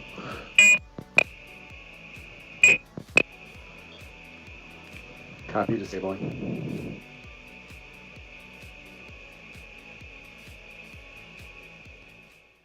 That's awesome. And now we see a nice ground track of everything. This is great. All right, let's keep answering some of your guys' questions.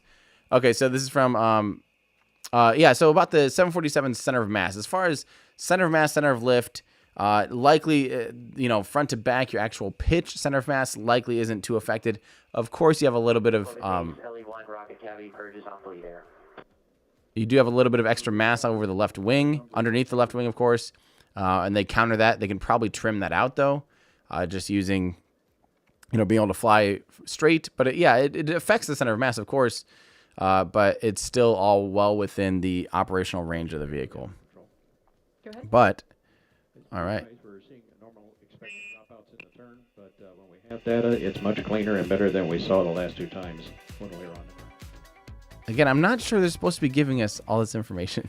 We're heading out to the drop point right now, and wanted to give you an update that we have our S-band, our data is flowing into the mission control room, but we wanted to take a little bit of a pause as we haven't got to mention some of the customers on today's mission. So, as we mentioned at the top of the show, we're carrying 3 different customers to space on LauncherOne today. First up is the U.S. Department of Defense, which is launching 4 CubeSats as part of the DoD Space Test Program's Rapid Agile Launch Initiative, or RALI. This launch is is also known as STP-27VPA, and was awarded to Vox Space by the Department of Defense's Defense Innovation Unit, or DIU. The DoD and the U.S. government more broadly is very interested in leveraging more commercial technology to support R&D efforts and grow its launch capacity to support increased national security. Our second payload is a CubeSat called BRIC-2, built by ISI Space for the Royal Netherlands Air Force. This is actually the Netherlands' first ever military satellite, so this is a big step forward for their space program. BRIC-2 will serve as a testbed for a variety of communication experiments and also demonstrate how small satellites can provide a meaningful contribution to the country's military operations. Last, but certainly not least, LauncherOne has on board 2 satellites from the Polish satellite company SatRevolution. These 2 CubeSats, called Stork 4 and Stork 5, or Marta as Stork 5 is affectionately known as, will be the first satellites placed into orbit for the company's Stork constellation. Once deployed, these satellites will collect multispectral, medium-resolution imagery for agricultural and energy customers in the US, in Poland, and abroad. So with those great customers, we also wanted to send you a little bit of a video and a little bit of insight on who we are at Vox Space and Virgin Orbit.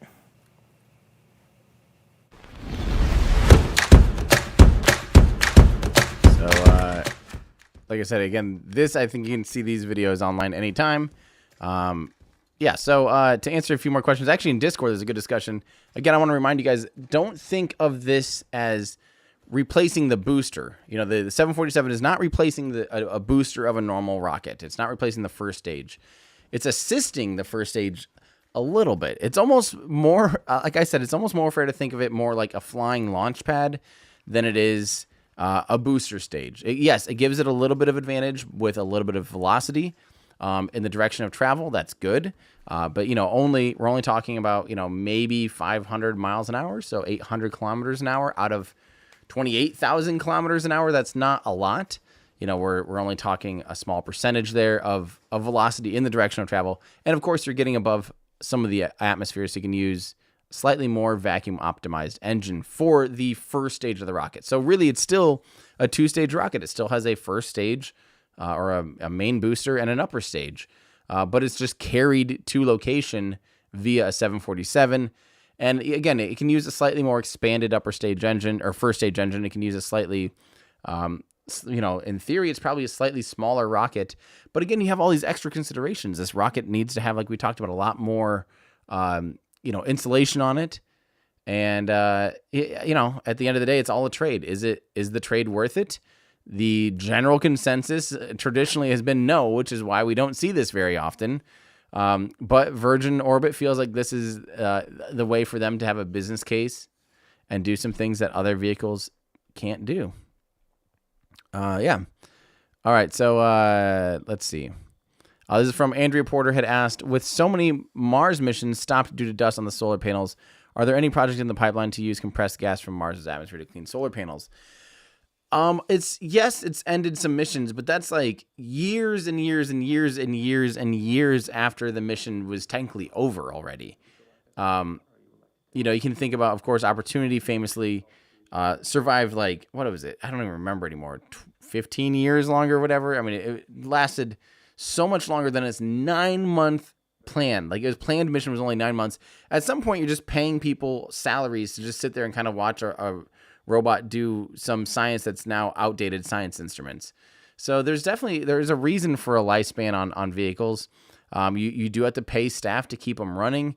They don't just drive around and then tell you what they found. So, yeah, and you think about how poor the cameras and science instruments would be on that vehicle compared to modern vehicles. So the general consensus is, yeah, I mean, I'd rather see newer vehicles launched than really trying to babysit these old rovers. So yeah. Eva says, can't wait for the video. Your kids say hi. That's awesome. Or Iva, thank you so much.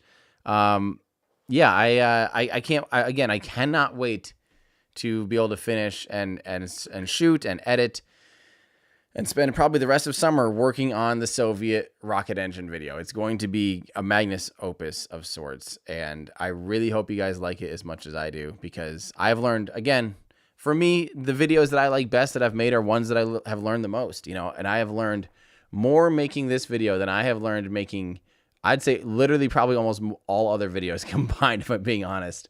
Or at least,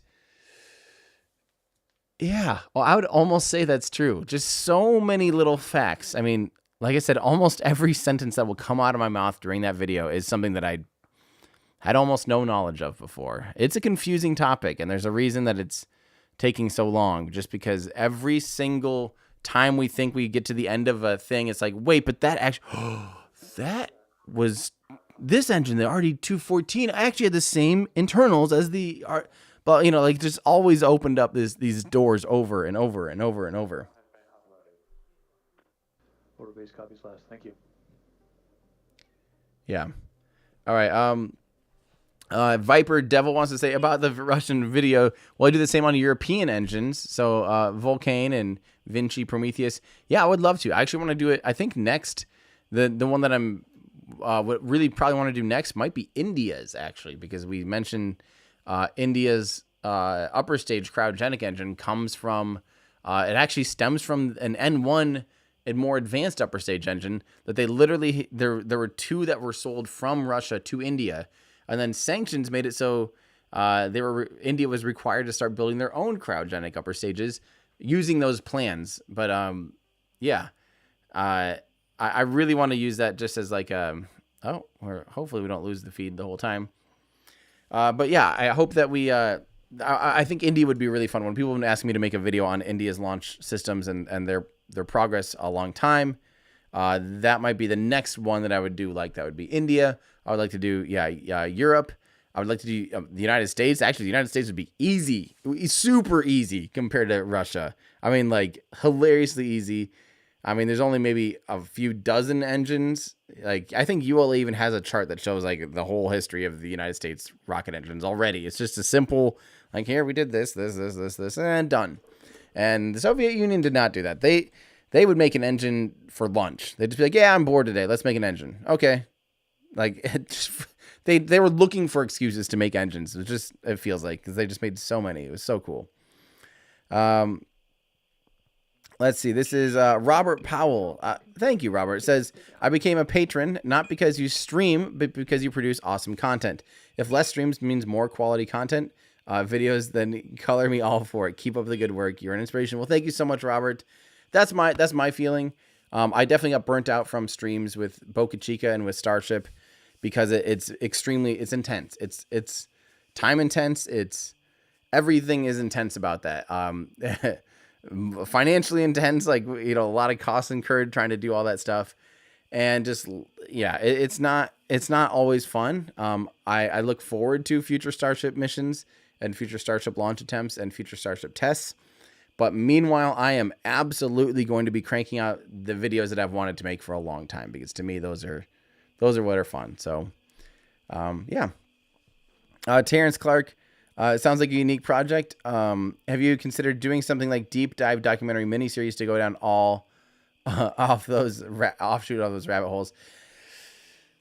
We'll see what comes out of this. I think they might just be more standard video. Another one that I want to make almost immediately after this. I really want to just do a space shuttle, United States space shuttle versus Buran, a deep dive on those two vehicles. Because it is, I love it. I absolutely love Buran. It's like the coolest thing ever. Yeah. So we'll see. We'll see what all happens, but that's definitely gonna be one. All right. Joe Bowden says, need a screenshot of that timetable they showed for reference during this. Yeah, that timetable was, you're right. Hey, Discord, can I put someone on that? You're absolutely right. That's genius. Can someone do a screenshot? It was like, I don't even know when it was in the thing, so good luck finding it. I feel like it was pretty early on in the stream. They showed a timetable of upcoming events. Cosmic Girl continues her route out to the drop point. And we gave you a top-level overview of some of the customers on today's flight, but we also wanted to bring some of them directly to you. And to join, we have one of our anchor customers for today's mission from the Department of Defense's Space Test Program, or STP. We have the director, Colonel Carlos Quinones. How are you doing this morning, sir? I'm doing great. It's great to be with you guys today.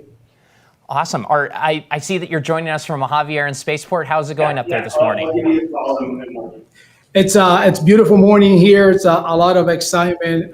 We were just about to see the aircraft take off, and the crowd was pretty excited about seeing the aircraft moving closer to do our first launch. So a lot of excitement on our side. That's excellent to hear. So can you tell me a little bit more about the DoD's Space Test Program? Absolutely. So the DoD space program has been around for a long time, over 50 years. And the purpose of the program is to demonstrate emerging technologies in support of development capabilities for our joint warfighter.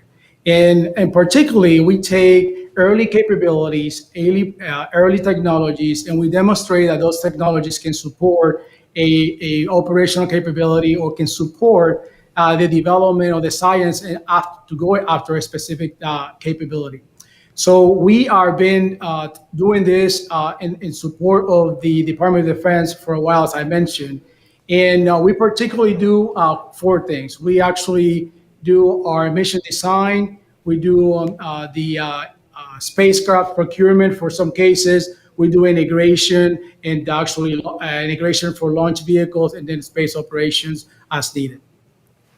All right, that's awesome. You're up to a whole lot there. As a part of this one, you had a procurement through the Rapid Agile Launch Initiative. Can you tell us a little bit about how that might have been different or what that is? Absolutely. So in about 2017, we received a congressional kind of mandate to go and explore how we can help the enterprise by adding to the a small launch piece of the launch enterprise. So the purpose of the actual program was to not only help non-traditional contractors for the Department of Defense to come up to speed and provide this very needed service, but also another opportunity for science and technology payloads to be able to get access to space, do the experimentation, get the data, and help future programs continue the progress toward an operational capability. So we've been doing this since then. We were able to actually use our partnership with the Defense Innovation Unit as part of the overall enterprise, and we're able to do a contract or what we call an OTA for non-traditionals. And it's been very successful so far. We actually have launched already 3 payloads, and then we actually have another 5 launches looking this year and in support of that initiative. Excellent. So today, some of the people want to know what experiments were selected to fly on LauncherOne today, and maybe with, the laundry list of satellites that you're tracking, how these ones got selected. So the selection process is called the Space Experiments Review Board. This is a Department of Defense level board in which all services and DoD agencies bring their experiments forward to determine if those experiments are ready to go forward. There is a extensive criteria that we use for those, but mostly it comes down to make sure that we have an experiment that actually has military utility from the standpoint of the department, but also that has a well-planned experimentation that can actually help and move science forward and also help some specific programs. Once that list has been put together, then it comes back to the STP program, and then we use the Space and Missile Center full enterprise to help us then allocate either launch opportunities, or in some cases we actually go after and build our own space vehicles to integrate some of those payloads and use those opportunities to provide the additional capability that the department needs and overall that the nation needs. With regards to the payloads today, we have 4 payloads. We actually have one of our Army payloads there with Gunsmokes. We also have the CC program Block 1, and we also have the HaloNet. All those are CERB approved payloads. They've been on our list to provide LEO orbit experimentation, and we are very excited today to be able to provide that initial set of data to the team. Art, thank you so much for the background on those. We're excited to get those experiments on orbit for you. And then you have a lot of choices when you fly, but today, why was Vox Space selected, and what do you think air launch brings to the launch enterprise and to the DoD more broadly? No, absolutely. So Vox was part of a full competitive process that we did in partnership with DIU. And through that process, to take the congressional dollars that I already mentioned, we went through certain parameters. We were looking for, obviously, maturity on some of our vehicles, orbit availability, mass that can be serviced, and many other requirements. And through that process, Vox was selected to be a participant of our program. And it's an exciting opportunity for us. Number one, it's our goal to expand the small launch opportunity. That way, the Space and Missile Center launch enterprise has an opportunity to actually keep onboarding and on-ramping additional providers to future missions, which is very important. But also for us, it's about flexibility, and it's about to bring in different type of opportunities. In the case of what Vox brings, I'm seeing quite a few people asking questions. Yes, this is live. The airplane has already taken off. The airplane took off about, let's see, we're about 20 minutes after it took off. The countdown clock above my head is our rough approximation here of when, based on their timeline, about when they expect to take off. Now their timeline did say is 58 minutes from takeoff to drop. We could probably push ours back about 2 minutes. 2 or 3 minutes, because they did take off a little bit late. So I don't know if there's some flexibility there as far as, if they can make up a little bit of time in the air or something like that. So yeah, we're just kind of watching along, waiting for this interview to be over, because right now it is just a pretty relatively boring just flight from Mojave out over the Pacific Ocean. So let's listen in here. Thank you for having me. It's fantastic, and look forward to step 2. Get that rocket onto orbit and get those capabilities going. I appreciate the time. Thank you. Excellent. Thank you, sir. It's actually going a minute earlier than what we just had. Apparently, Virgin they said anticipating rocket drop at around 7:47 a.m. Pacific time, and that's what we have our countdown clock set to right now. So, that's good news. They're still on time. I'm surprised they don't have their clock over there showing yet. I'm going to move my screen. Overbase, Telemetry 01 is over water. They're over water now. Overbase copies, over water. Thank you. So on your screen to the left there, that's basically Vandenberg Air Force Base. At the edge there, that's where Vandenberg Air Force Base is. That's how close they are and how close they're going to be launching basically to where Vandenberg actually is, which is just kind of a fun little fact. Again, they took off from Mojave, which is about an hour and a half, 2 hours north of LA. So, yeah, 7:47 that's a good point, Innocent Raptor. 7:47 is a great time to drop because they're launching from a 747. Please evaluate your commit to terminal count. LCCs. Evaluation in progress. All right. All right, so this is from James Atkinson had asked, what caused the failure of the one that failed? The very first launch, they had I think it was basically a LOX fuel line had had failed or something with the locks going to the main engine. It only lasted about they did main engine ignition they got a couple seconds out of it, and then it went kaboom. Or I think they actually I don't think it actually went kaboom. We don't really know. They didn't release footage or anything of the failure, but I'm pretty sure maybe it did go kaboom. I don't remember, but they cut the engine, or the engine failed.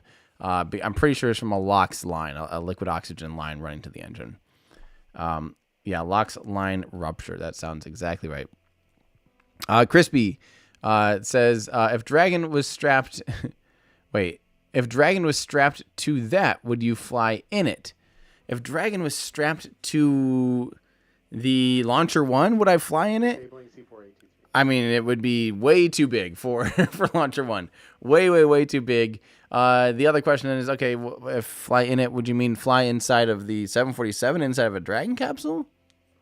Sure, that's not going to be that much different than just flying in a 747. Yeah, the rocket would be way too small. I mean... the Dragon capsule is 3.7 meters wide. I believe this rocket is 1.5 or 1.7 meters wide.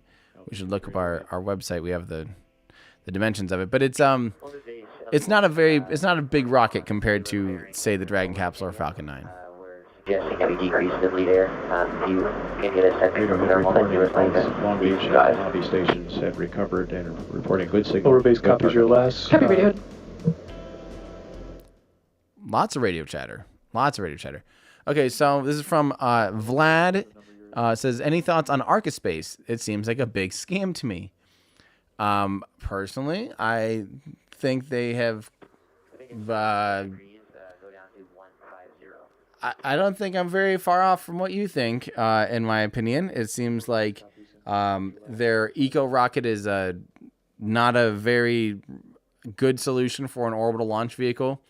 I know they have some pretty bold claims, but steam is not a great propellant at all. You're very limited in specific impulse. You're very limited in actual energy density. I mean, it's just not. There's a reason it's not used. Like, you always have to look at anything like that as like, why don't people use that? You know, like, well, there's a good reason for it. You don't get a lot of energy out of it, and I just really don't think I see their system working out anything like what they claim. And every time they say they're going to do something, so often it doesn't even ever happen at all, let alone like attempt to happen.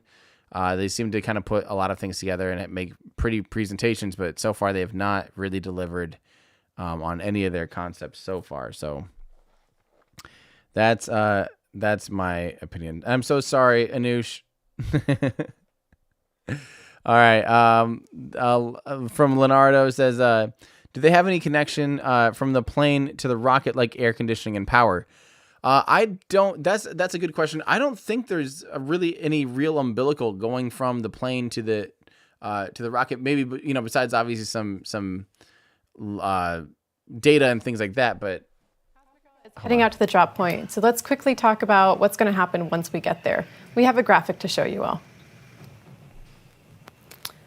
All right, so if you're looking at this graphic, the mission is moving from left to right. The first thing you'll hear right as drop happens is Kelly saying, release, release, release. And then 3 seconds later, we're gonna have our PST ignition, which prepares our propellants for our main engine. 2 seconds after that, we'll see MES, or main engine start, where a Newton 3 engine will make LauncherOne pitch up and go to space. As we accelerate in the atmosphere, we'll be increasing the loads to our system. And as we reach our max acceleration, 5 Gs, we're going to throttle down our engine to protect our payloads from those high loads. Soon after, we'll run out of propellant and we'll move into MECO, or the main engine cutoff. Following MECO, we'll go into a short coast and stage separation, when our first stage will fall through the atmosphere as it returns to Earth. At this point, we have made it to space, which is a huge, huge milestone for our mission, and it's safe enough for us to go into fairing separation. 4 seconds after that fairing separation, we'll start SES-1, which is our first burn on our second stage engine, Newton 4. Newton 4 will burn for about 6 minutes before it goes into another coast for about 30 minutes. This burn put us into our transfer orbit, which is the intermediate orbit that will ultimately put us into our final orbit. While we coast along our transfer orbit, we're going to go through what we call a barbecue roll, where our rocket will spin to make sure we are evenly heated on all sides. On the side that's in the shade, it can be negative hundreds of degrees. So we just want to keep it even on all sides. Once we've reached the apogee of our transfer orbit, we're going to begin SES-2, the second burn of our second stage engine. This burn is only a few seconds long. It's about 4 seconds, and it will put us into our final orbit. This will be so exciting for us because we can then release our payloads and our mission will be complete. We are so excited to reach this point of the mission.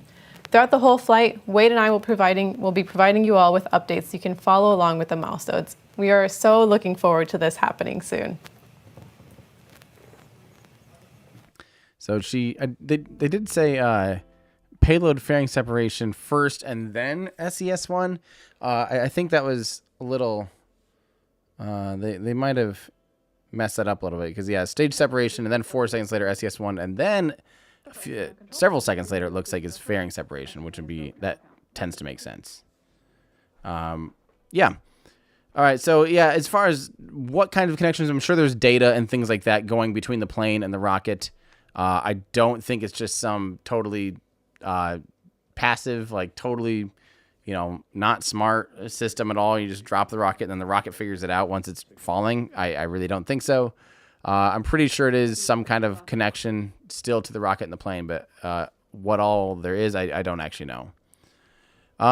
Christopher, will they have to pass through max Q like ground launched rockets? Yes, and that's a great question because don't forget, max Q isn't some fixed thing. Max Q isn't like this point in the sky where once you pass through it, you pass through max Q, and it's not some magic speed. Once you hit this particular speed, you now pass through max Q. It's a converging point between altitude and velocity, and it's the point at which the vehicle experiences maximum aerodynamic pressure. So even if you are launching the rocket, say let's say you started launching a rocket in space, at your lowest altitude and highest velocity would be max Q.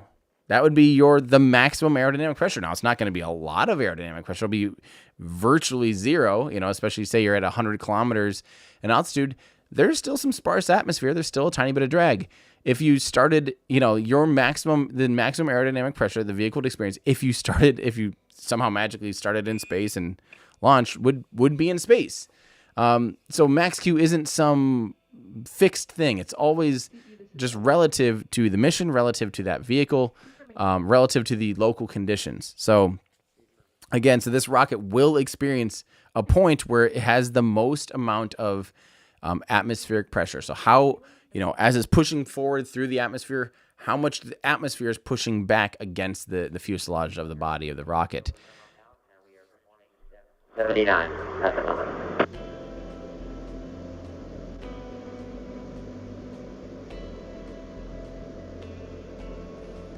That's a good question. Modular Mind in Discord wanted to know, is this basically who makes the rocket? Is it actually an ICBM or is it a custom built design or a retrofit or something? This is an in-house built rocket from Virgin Orbit from scratch, all in-house design. 100% it is a liquid fueled rocket, so it uses liquid oxygen and RP1. It's completely in-house.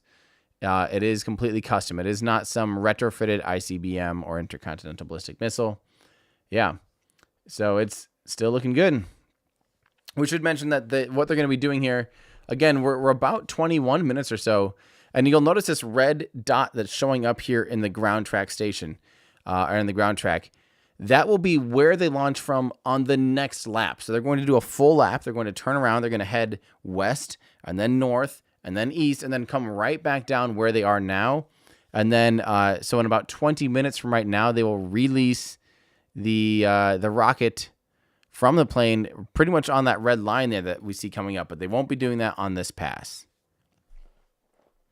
From Houston Nanu, could they mount a second rocket on the right side and launch 2 on one flight? That's a good question. I don't think so one of the beauties, again, of using a 747 for this operation is that a 747 actually has structural loads built into, and originally there was a pylon there, or a pylon mount, to be able to mount a 5th engine, an actual 747 engine under its left wing. That's built into 747s so they could transfer engines around the world. And that's a structural consideration of the left wing. Now, could they beef up the right wing to do that? Maybe. Could the 747 handle all of that extra weight? I think they're close to the maximum weight, takeoff weight, when they have the rocket fully fueled already. So I don't think it'd be capable of. I really don't think they have enough payload or takeoff mass to be able to do 2 fully fueled rockets. So I don't think they could do 2 in one flight. But that's a good question. This is funny. Crispy saying happy birthday to Elon. That was 2 days ago now, I think, right? 2 days ago. But yeah, happy birthday to Elon Musk 2 days ago. Okay, they're still going forward. Paradoxial says, hey, Tim, do you know if there's any special considerations / procedures with an emergency landing with the 747 prior to the rocket being launched? I'm sure there are. I mean, I'm sure they have procedures and considerations for an emergency landing, of course. I mean, what if something happens and there's a fuel leak or something and they need to, bring the vehicle back home? I'm sure there's many considerations. What was that? Copy tracking, no issue. Recovered. Orbit base copies to 10 miles. Cool. We're getting ready to approach the cold pass and are about 3 minutes away from the start of terminal count. I can confirm. All right, so green at the cold pass. If you have any additional issues, please bring them up this time. So they're calling this the cold pass. And like I said, they're going to do a lap. So they'll turn around here.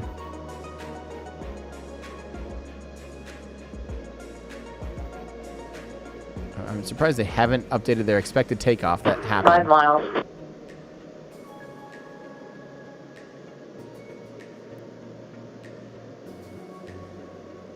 Cool. It's pretty crazy. They go 5 miles, and at 500 miles an hour, you can reach that in 12 seconds or whatever. That's crazy. So a 5 mile call out is like nothing. 2 miles. Yeah, there we go, 2 miles. So this is their cold pass. They're not doing the drop yet. 1 mile.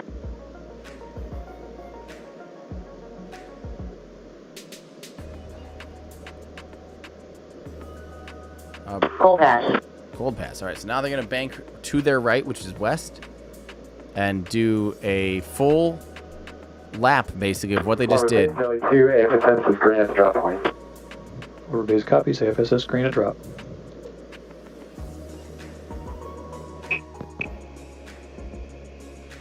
Cool. Sounds like it went well. Brant had a good question. Could LauncherOne start from any airport in the world? Any airport big enough to support a 747. So it has to have a long enough runway to support a 747. We just got confirmation of being green at our drop point. This means that we're ready to go and we're making the turn out and we'll be entering into our terminal count, which is, as a reminder, a 15-minute auto sequence that prepares LauncherOne for orbit.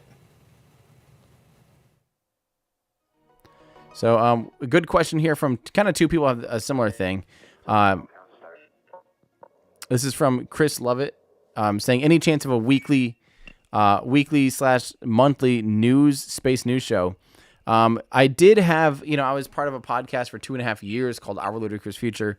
I actually called that quits because I was beginning to travel so much, and all the Starship stuff was too hard for me to juggle those things. I know a lot of people are like, well, it's only once a week. It's like, once a week's hard when, when I have so much stuff that I was trying to do outside of that and outside of obviously everything going down at Boca Chica and at Starbase stuff, and just having that hard scheduled thing, scheduling with other people and having, all these things changing. It was just really hard to keep on top of. And it just wasn't, the show wasn't growing either, which was a point of contention a little bit for me, honestly. It was like, what's the point of doing something if we're not seeing growth from it? Like, I'd rather invest in stuff that is growing and not stuff that's not growing. So, but that being said, I would like to start doing more of a weekly thing. And this comes from Paradoxial, says, hey, Tim, this is from, 1,000 Dots saying, how is Uncle Dad / the Everyday Questionnaire? Will you guys ever be doing Kerbal Space Program together again?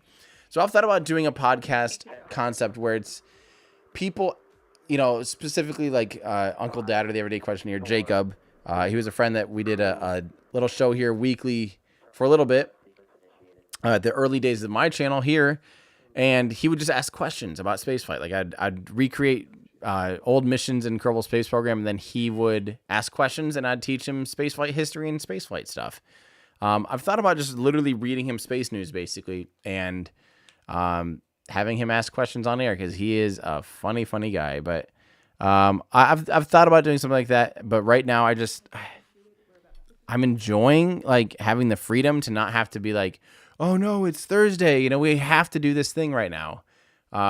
It's harder than it sounds when you're doing weird things like I'm always trying to do in the background, which are, I really do think that the cadence of videos is increasing because we don't have into our terminal count launches sequence. all the time. What you'll expect to hear a little bit over the communication channels is preparedness of the engines. We're going to be bleeding them in and getting them cold and ready to go to space. The LD is also confirmed that we're 15 minutes out from drop. I'm going to fix our timer here to try to line it up there.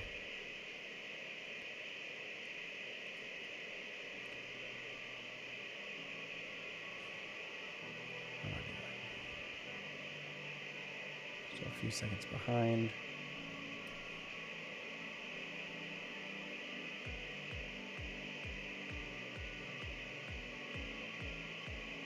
Their timer is kind of jumping around a little bit. That's interesting.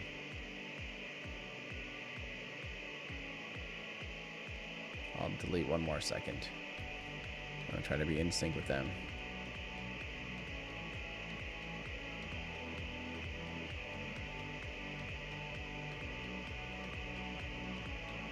That's about right. All right. So yeah, so maybe someday we'll see. I might be able to do some kind of weekly thing again. But for now, I'm really just enjoying catching up on some videos that are a lot more important to me in the long term. Because there's a lot of people doing space news, guys. That's the thing, is like, there's a lot of really good creators and really good people doing weekly updates on space news, space flight.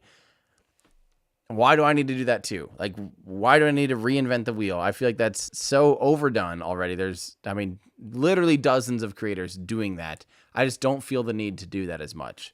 I would like to be able to do something like that someday again, but for now, I'd rather focus on the stuff that I like to do, the stuff that I find important.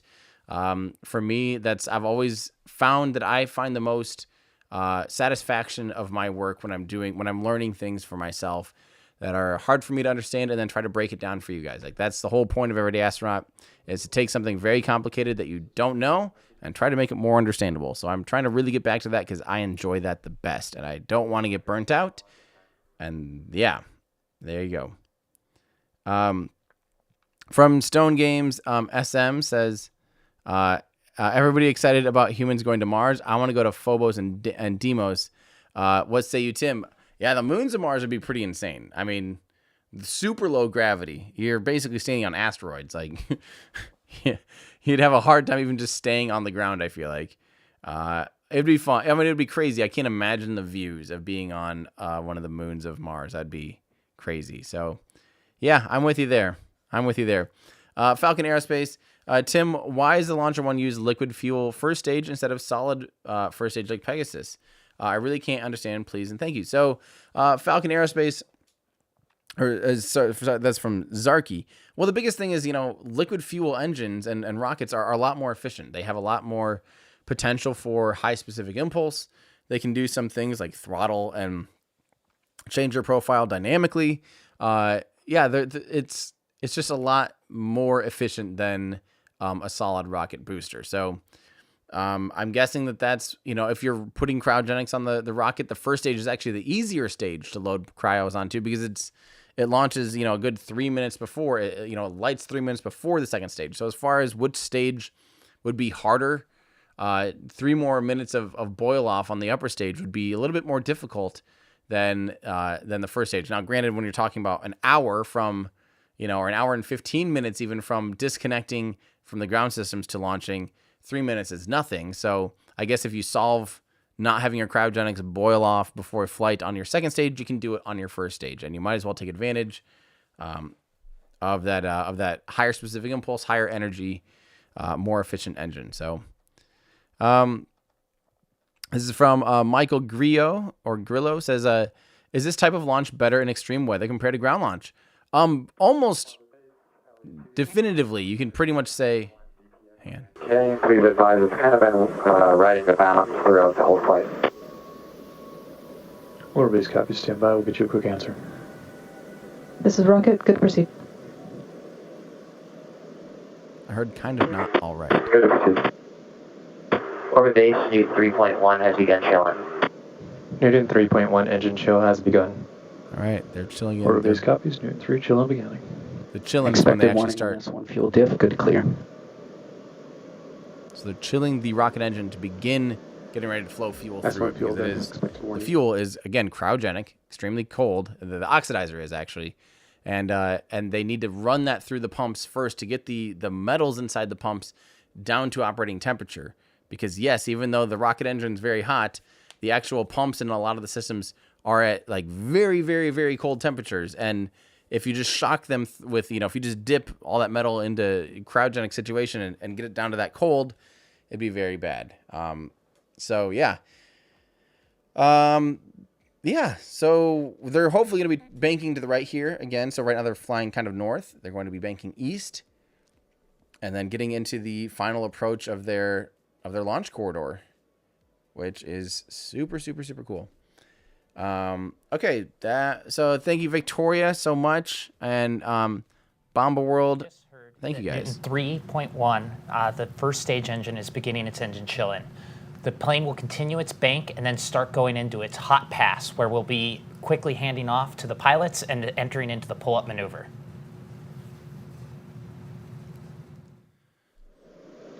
S2 tanks are at initial pressure.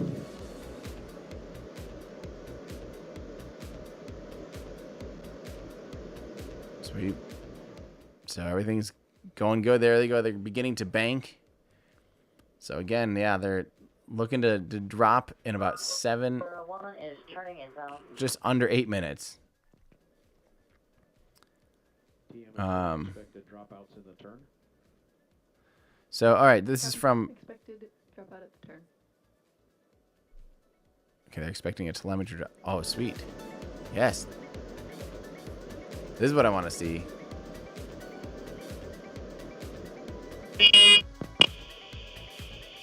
So yeah, they did mention telemetry dropout at the turn. Makes sense. So we might lose that camera feed occasionally. But looks like things are going well. I want to see that camera feed as long as possible. That's so cool. Such a good feed, honestly. This one's fine too. All right, this is from Siddharth saying, Wikipedia says we can have 30% fuel reduction by using an aerospike. That sounds like a lot. So are the numbers wrong, or is it really not worth the time and money that we spent on R&D? Sounds like you need to watch my video about aerospike engines. 30% sounds like an absolute perfect situation that would never happen, frankly. Watch my video on aerospikes. It's an hour and 4 minutes long. But it's not an hour and 4 minutes long of me rambling. It's an hour and 4 minutes long of physics lessons and, showing you actual data on different things and teaching you things like expansion ratio, thermal considerations, and things like that. So it shows you the pros and the cons of the aerospike. We try to figure out why has an aerospike never flown. You're talking to the guy that loves aerospikes probably more than I should, by a lot, actually. I love the aerospike so much. It's easily one of my favorite engines. It's never flown orbitally, though. And it definitely has some pros. It definitely has some cons. But to say Wikipedia is saying it can have a 30% fuel reduction, that's a pretty bold claim. That's a very, very, very bold claim. But yeah, watch that video. I promise you'll hopefully learn something there. Rick says they're launching this in the Tic Tac area. Coincidence? Yes. Yes, it is just not even not coincidence. It's just where it makes sense to launch from. They won't always be launching from here, by the way, because this vehicle flies anywhere around the world to launch. By the way, look at the insulation and or ice buildup on the rocket in the right screen. Pretty cool. All right, we're T-minus 5 minutes, basically. We're coming up on T-minus 5 minutes. Yep, so this is awesome. All right. This is a great from Erkin. Says they're actually capable of mounting a 6 engine, but the range would be only 100 kilometers instead of 400 kilometers. That's interesting. I did not know that. That is awesome. That is very, very, very cool. Bill Sudkin says, here's a few quid to help with the 27th editing sessions on the Russian engine. Well, thank you so much. It's been nonstop, absolutely nonstop editing and researching. It's just overwhelming, honestly. But I love it. I absolutely love what we're working on. So recently I've had a couple of people step up that are much more knowledgeable on these topics than me, able to just answer my questions as I'm learning about them, which is amazing. So those of you that are in Discord that are popping in to help has just been incredible. So, and a lot of native Russian speakers reading original Russian resources. So that's huge. All right. Copy, solid lock. Radiohead, please be ready to switch from Panasonic to S-band data in the MCC once the release call is over playing Honeywell. Radiohead, roger that. Can't believe they have Radiohead. They're gonna play Creep.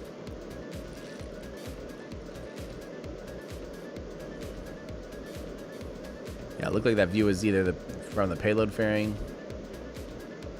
Yeah, that's ice and or insulation that we're seeing out that port window, which is really cool.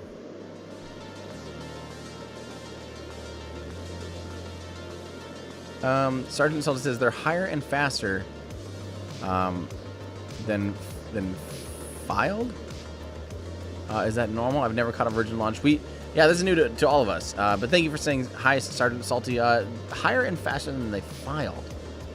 I'm not sure. By the way, that definitely does look like the payload fairing view. Battery power is enabled. That's cool. That's cool. They have a camera in there. I mean, I would hope they would, but yeah. But yeah, we don't really know much about this. This is the first time we've had a public live stream to be able to watch along, and they're doing an awesome job.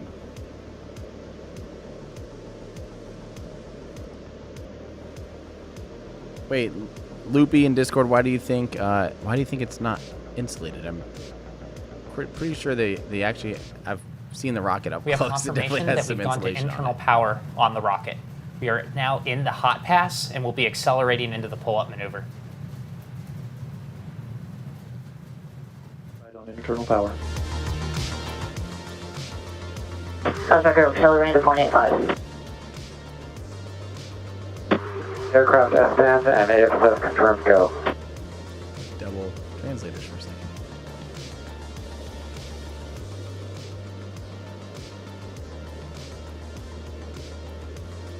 There we go. We're under 2 minutes now. I'm going to tweet real quick. This is awesome. All expected warnings. Disabling. Rocket systems look nominal.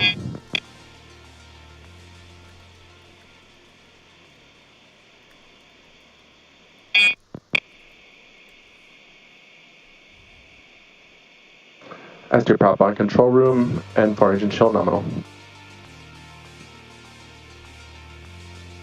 Alright.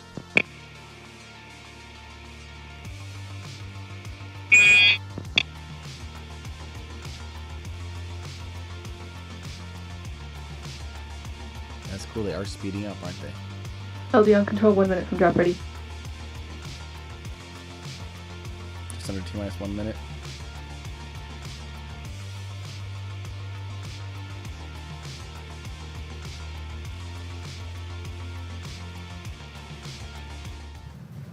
All right, everyone, we're expecting Cosmic Girl to go into her pull-up maneuver soon. It's about a 25-second maneuver, and we'll see drop within it.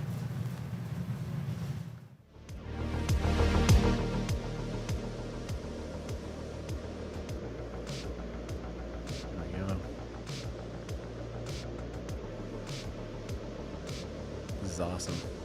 It's going so smoothly. Rocket on plane Honeywell, please switch to GN2. Okay, let's see it.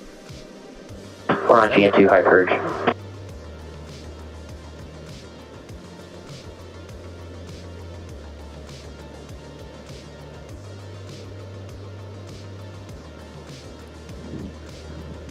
Good to proceed with launch.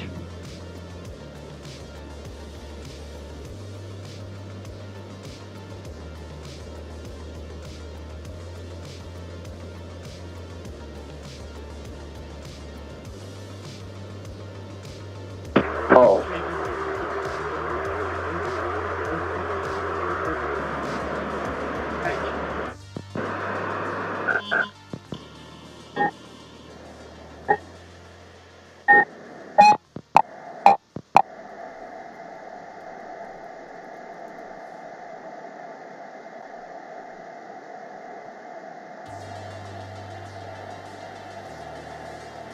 Release. Release confirmed. There we go. Release has been confirmed. PST's ignited. Newton 3 startup confirmed. Team source switch to S-band. Oh.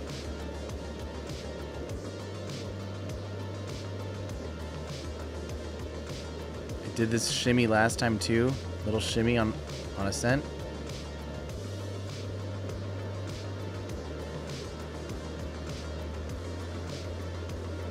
She straightened her right out though. Max Alpha flight complete.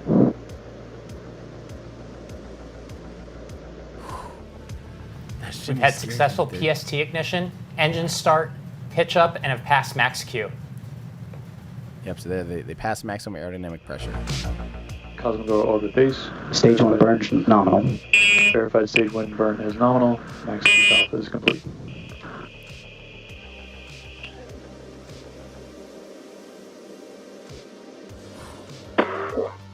Queuing up Tubular Bells, part 1. Max Q Alpha flight, or Max Q Alpha achieved.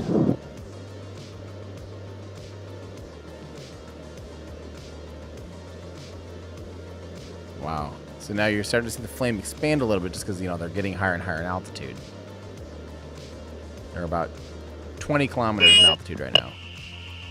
For those of you that can't read America units.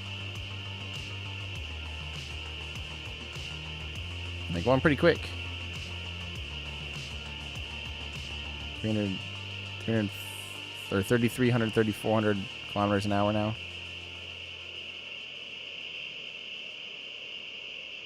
Stage 1 burn nominal.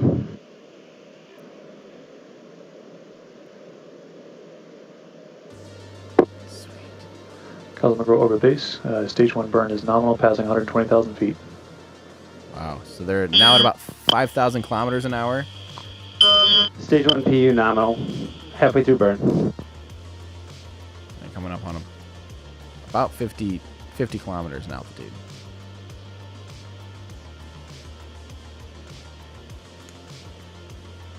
Stage 1 trajectory nominal.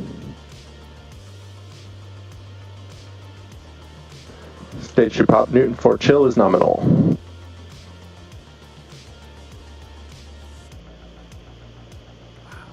All right, everything's still looking good.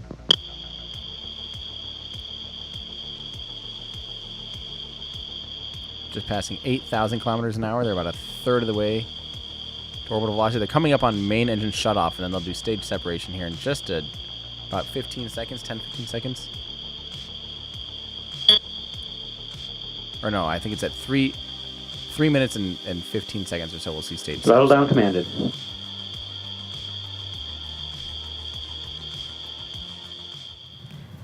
All right, everyone, we just passed our point of max acceleration, which was 5 Gs, and heard that we had successful down throttle. We're going to see a lot of things happening quickly. There we go. We just saw stage separation, and now we're going to see second engine start. Sweet.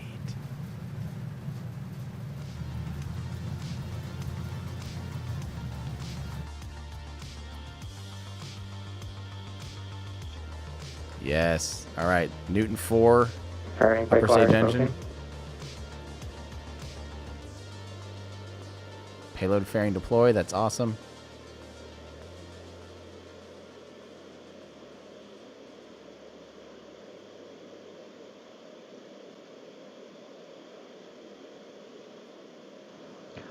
Cosmic go orbit base. Stage set verified. Newton 4 startup initiated. Oh, I love that view. Yes. That's such a cool view. Copy that, LC. Let her burn. Cosmic Girl Orbit Base, also verified fairing sep nominal. We have confirmation of fairing separation, a video of the payloads on their way to orbit, and Newton 4 will continue to burn for the next few minutes. That's like honestly one of my favorite views I've ever seen live during a rocket prop, launch. stage 2 burn is nominal. Why don't all rocket companies do that? It's so cool.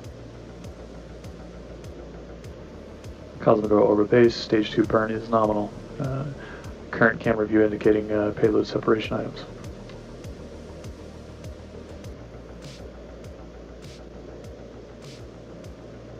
Everything's looking good though. Okay, they're coming up. They're at about 15,000 kilometers an hour. Stage 2 trajectory nominal. About a little over halfway to orbital velocity.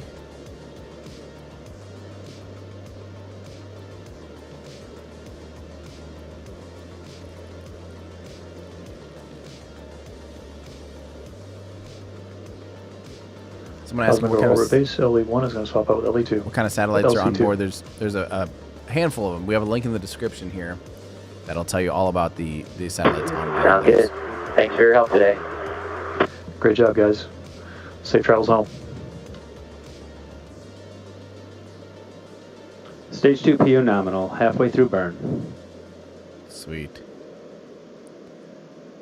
So yeah, they're at just over 16,000 kilometers an hour. Altitude of around 200,000 kilometers. Don't forget, they're flying primarily sideways at this point because you're just trying to get your orbital velocity. You're trying to get up to that 17,500 miles an hour to get into a parking orbit, or 28,000 kilometers an hour. And you got to have a lot of horizontal velocity, so you don't. So basically, you're just you're trying to fly, so your ballistic trajectory ends up just missing the Earth. Like if you have a, I did a video on it really quick the other day, where if you have a pistol, say you're at this altitude, you shoot a pistol, it'll basically fall back down. If you shoot a sniper rifle or something with a really high velocity bullet, it'll go a lot further, but it's still only a fraction of what it needs to actually go. So if you make it so your velocity is fast enough, you'll eventually just totally miss the Earth. You won't hit the Earth. You'll just be going around it. And so that's what's happening right now. It's speeding up enough. Continually accelerating. A bullet or a gun will do all of its acceleration just in one instant. You have this instantaneous boom, and then that was awesome. That was the coolest thing I've ever seen. Prop S2 is nominal. Cosmic Girl Orbit Base. We're a little less than 2 minutes from SECO. That transfer to go from, so you can understand how the ground tracking works. Base copies level flight RTB. That was like the coolest thing. Look, S2 stop showing it off, but I love it. And we are 1 minute from SECO.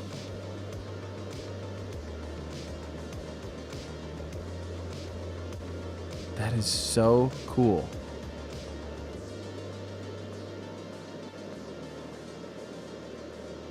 I like that. Yeah, that's. I'm gonna pay attention to this. the software they're using, because that was all right, amazing. Everyone, we just heard that Cosmic Girl is heading back to base. Well done to the flight team. You guys did an incredible job. Right now, we are about to hit SECO, second engine cutoff, and we've heard that everything is nominal.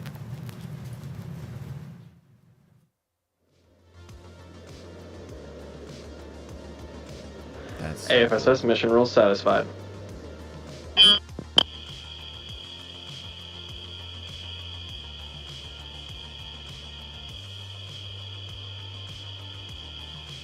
I love seeing all the ice flake off.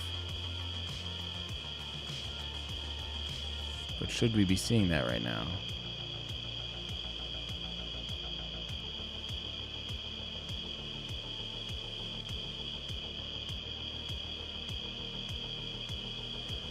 Coast started. Barbecue roll started. Okay, good. That made me nervous. 4 shutdown is confirmed. That made me nervous. So that was intentional. That was Cosmic engine Girl cutoff. Orbit Base Newton 4 shutdown.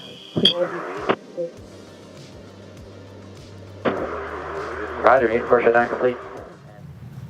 We have confirmation of second engine shutdown and have reoriented the vehicle to begin its barbecue roll during the transfer orbit coast.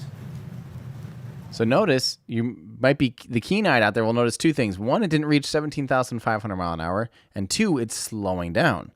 But notice, it's slowing down, but its altitude is also increasing. That's because it's currently on a elliptical orbit, so it's raising up to its apogee, its highest point, apoapsis, apogee if it's around the Earth, you'd call it. So it's rising up to there, and when you're going up in your orbit, you're slowing down, just like going up and down hills on a roller coaster. At the bottom of the hill is when you're going the fastest. At the top of the hill is when you're going the slowest. So it's that same thing for rocket science and for orbits. They're going up in altitude. They turned off their engines. They're no longer accelerating, and at this point, they're coasting up to their highest point, where they will relight the engines and circularize to that 500 kilometer by 500 kilometer orbit. So they will be continually just coasting up for the next timeline. I don't quite remember what the timeline was here, but it's they'll be coasting up for the next handful of minutes. I love this view. So here we can see some data if I move my face.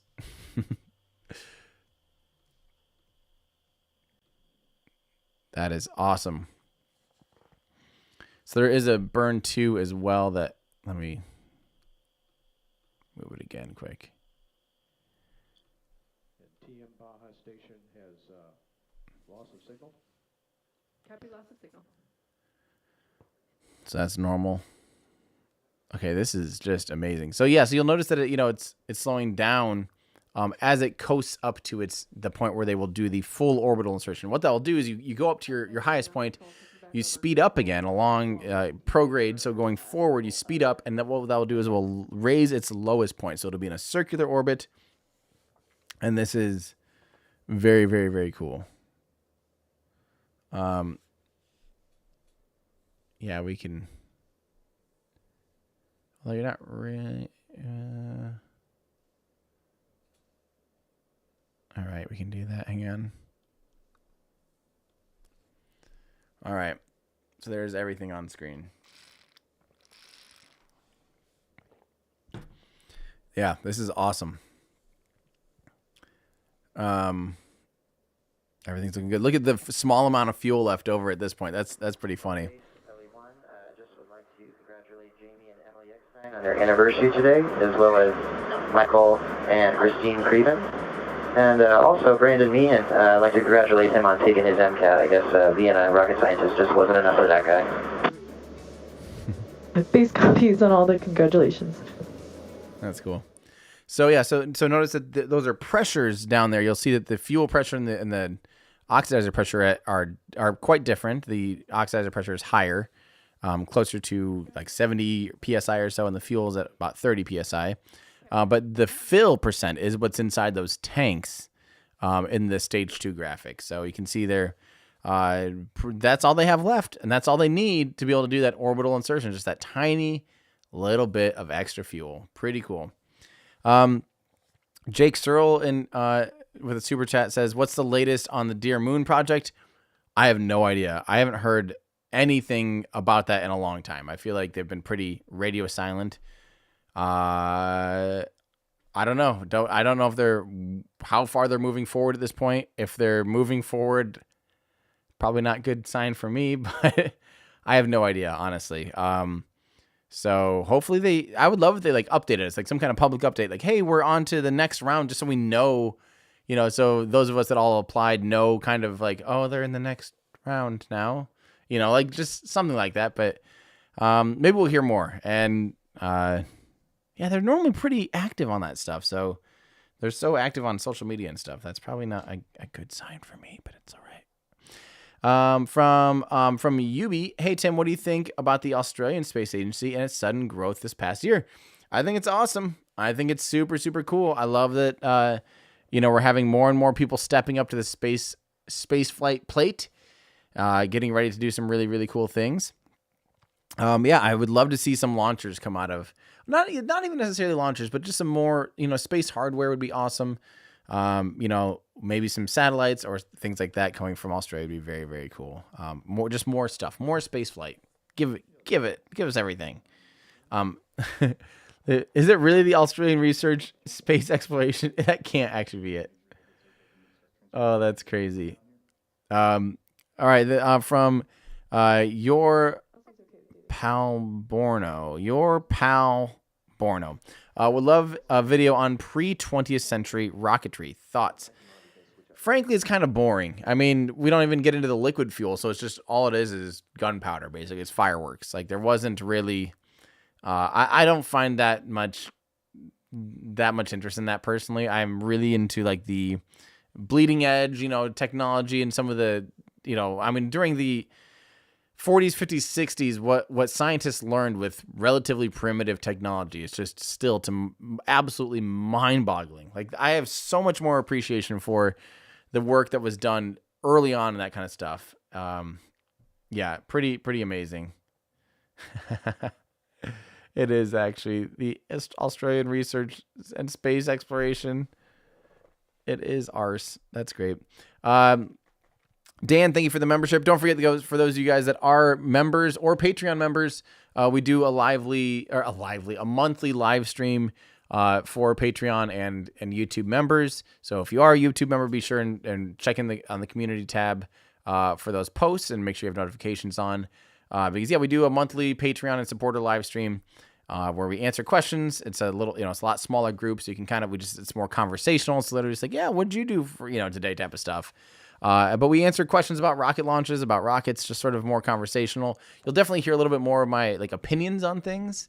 I try to be, here I try to be a little bit more, factual on things. I don't like to speculate. When it's just a small group of people, I'll tell you guys more what I think on things with very little filter. So, so thank you, Dan, for the membership.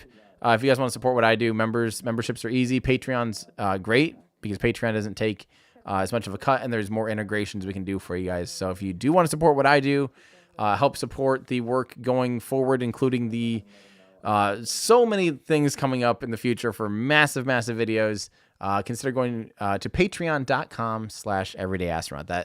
That helps me do what I do, and hopefully helps you guys learn along the way along with me too. So thank you so much to all of you that are Patreon members, including all of our awesome people in Discord. Hi, Discord. Of ground stations around the world.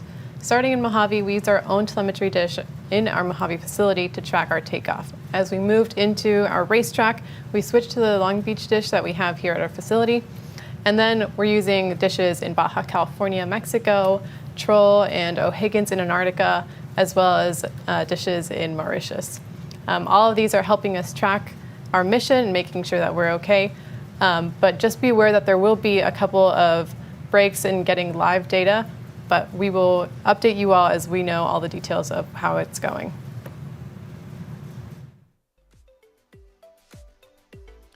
Yeah, so they currently don't have a ground track, which is normal. We have that with SpaceX does it. Every launch there's parts where the rocket is not over a ground track station. I wanted to get to this while we're talking about that type of thing real quick from Triadney. With it going so far south, will the cold affect the operation? That's a really good question, but don't forget, at this point, it is completely outside of the atmosphere, or almost complete. It is. It's within 0.00% of the atmosphere. I mean, it's like way, it's 500 kilometers in altitude, 500 kilometers, about 300 miles in altitude. And you're well above the atmosphere. And the atmosphere just acts as a thermal, as a thermal conductor normally. So like cold air, hot air, so, if you're in the Northwest right now, the air is very hot. The air is very cold right now in the South. It is winter. So no, and especially as it's like flying over Antarctica, doesn't matter. It's above the atmosphere. It's the only things it's doing. It's experiencing heat as radiative heat from the sun. So radiation, radiative heat from the sun is hitting it on the side that's facing the sun. The side that's not facing the sun, the rocket is actually radiating its heat into space because space is virtually at near zero, and heat always transfers from hot to cold. So it's actually radiating heat at the backside of the rocket. So the rocket, that's why they do that. They call it the barbecue roll. So it is actually rolling so that it's experiencing similar heat and cold throughout the entire vehicle. You don't have a certain side of the vehicle getting really hot and expanding and the other side of the vehicle getting colder and shrinking. So once you're in space, that stuff doesn't really matter. Flying over hot or cold sections of the Earth, it's not affected by that at all. So good question. Greg, unfortunately, should we be able to see the ascent from Los Angeles? I'll go outside to see. You might have been able to, especially if they start doing this at night. You probably could. You probably would be able to. Yeah, that's a good question. Real quick, Justin Valenti in Discord, is the second stage engine pressure fed? I don't think I saw any pumps on it. Well, the little graphic didn't look very fancy, but I don't remember if it's pressure fed or not. I don't think it is, actually. I think it's turbo pump. So amazing and so exciting to see LauncherOne make it to space yet again. And right now we have two very special guests joining us who we know very well and love very much. Sir Richard Branson, who is the founder of the Virgin Group, and our CEO, Dan Hart. Welcome, guys. How are you doing this morning? Fantastic. I'm not quite over the moon, but over the moon. It was just so brilliant to be here. I must admit, I'm a little biased. It was, there we are, with a Virgin Atlantic 747 flying, and the drop took place bang on 7:47, and I was more excited than almost seeing it going into orbit. It was just perfect. It was all planned that way. You could never plan that. It was just magical, and obviously the mission's not quite completed, but so far it's just so good. We're on our way. We're in space and in orbit. We've got one more burn to do in about 16, 17 minutes, but who's counting? And to get our customers into their final orbit. It's for members of the public who are watching, just incredible thing. It's now traveling at 17,500 miles an hour around orbit, ready to start putting the satellites into position into their specific orbit. So it's a pinch yourself moment. It's been happening over and over again. It's been a great day. And Richard, thanks for joining us. I mean, it's so awesome that we're at the point of getting through the COVID adventure we've been through, that you could come and join us, and we could actually be together instead of in our own little bubbles. Excuse me. We get even kissing. Thanks for that. Now he doesn't want me to join on any future launches. It's been a great day. Thanks for joining us out at the Hammerhead to help us disconnect the rocket. That was great. Thanks to the whole team. The team did a phenomenal job. Every single countdown has its own personality. This one had a couple of little tiny turns along the way. The team just jumped on those, resolved them quickly, and we maintained, as everybody knows, our launch for the third time at the predetermined point in our first window. So really incredible to be with the team today. Today is Virgin Orbit's day. I mean, I think that now they've had the second rocket into orbit. It's now hopefully going to become, almost routine, and they'll be able to put more and more and more satellites, more and more rockets into space, and just build up the number. But we know the system fundamentally works. There is so many people that need satellites in space, and we're going to be able to deliver. So fantastic. And to think that a piece of concrete here in Southern California became a launching point this morning, where we just sailed off and started our journey to space. I want to thank our customers who are on board today, DoD Space Test Program, the Royal Netherlands Air Force with their spacecraft, and SatRevolution from Poland. Thank you, everybody, for being with us. We look forward to, as Richard said, we're not done. We have to get you to your final orbit. So we still have a lot of work to do, and then we need to release you, and that'll be coming up in just a few minutes. Yeah, thank you all. And one little irony I had today, the Virgin Atlantic, this is, it was one of the very, very, very first planes we had 37 years ago that was just sitting at the end of the runway as the sun came up this morning. And then you look over and you see the graveyard of airlines that have not been successful. And in those last 37 years, I have to admit that, I've wondered on occasions, can we still keep Virgin Atlantic going, whether it was through the Dirty Tricks campaign that British Airways launched against us, whether it was through 9/11, whether it was through the great economic crash, and then COVID, and our incredible teams that Virgin always battle their way through and come out the far end. And they should be so proud to see a 747 instead of it rotting in the desert there, carrying this magnificent rocket that can make so much difference back here on Earth, up into the space. So, Absolutely. I'll echo that. And that's only my 10th coffee, so I can carry on talking all day. Anyway, cheers. Well done, everybody. Thank you. Thanks, everybody. Cheers.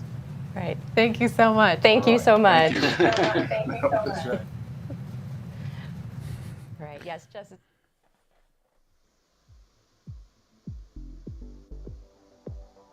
I think they're trying to figure out what to do next. All right. Well, hopefully we still have a little bit longer here before let's see here. This will be doing, they will be doing payload after, when was that? D plus, payload deployment is D plus 2,384 seconds. So, what is that in minutes? Like 40 minutes? So we should be coming up on that pretty soon here. Yeah. All right, let's keep answering a few more of you guys' questions. This is a really good question from Mr. Fexstream. Why does the flame expand at a higher altitude? So the exhaust coming out of a rocket engine is at a certain pressure, right? It's literally the flame coming out of there is at a pressure. The atmosphere is also at a pressure. As we know, the air we breathe, if you're at sea level, you're breathing about 1 bar, 1 atmosphere. That's 1 bar of pressure. And if you are, in the United States, it's like 14, PSI, pounds per square inch, you're about 14.7 PSI. So as you go, so the exhaust coming out of a rocket engine, you actually want it to be as low as possible, leaving the nozzle.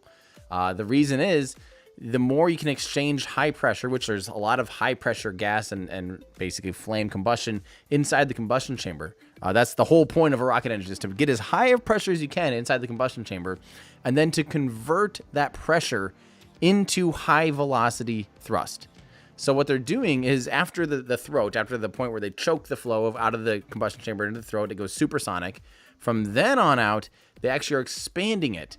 And what they're doing when they're expanding is they're lowering the pressure from the combustion chamber down the nozzle. And every little bit they lower the pressure, they're actually speeding up the velocity of the gas.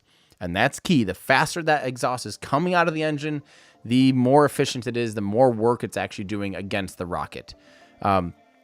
So obviously by the end of the nozzle at sea level, it's actually the rocket exhaust is actually lower pressure than the ambient air pressure here at sea level, or even in, in this circumstance, it started at say 10,000 kilometers.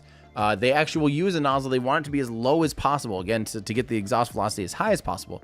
But you can't have it too low where the ambient air will squeeze in on the flame too much and start detaching it from the walls of the nozzle. If you do that, you'll get something called flow separation, and that can actually destroy your nozzle and therefore your engine. So you can't have the nozzle be too big or too expanded while there's still an atmosphere present, or a substantial amount of atmosphere present. You will destroy your engine. So the pressure coming out of the nozzle is still, we'll make up a number. It's 0.25 bar. Maybe it's about 4 PSI or so coming out of there.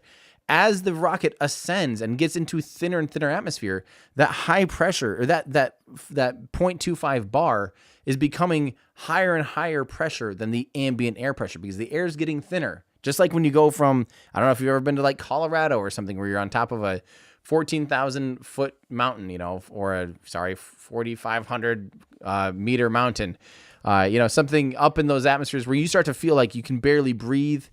You know, you can feel the air getting thinner and thinner, and your bags of chips, you know, will go from, you know, pretty normal bags of chips, and they might pop on the way up the mountain and things like that because the air is getting thinner.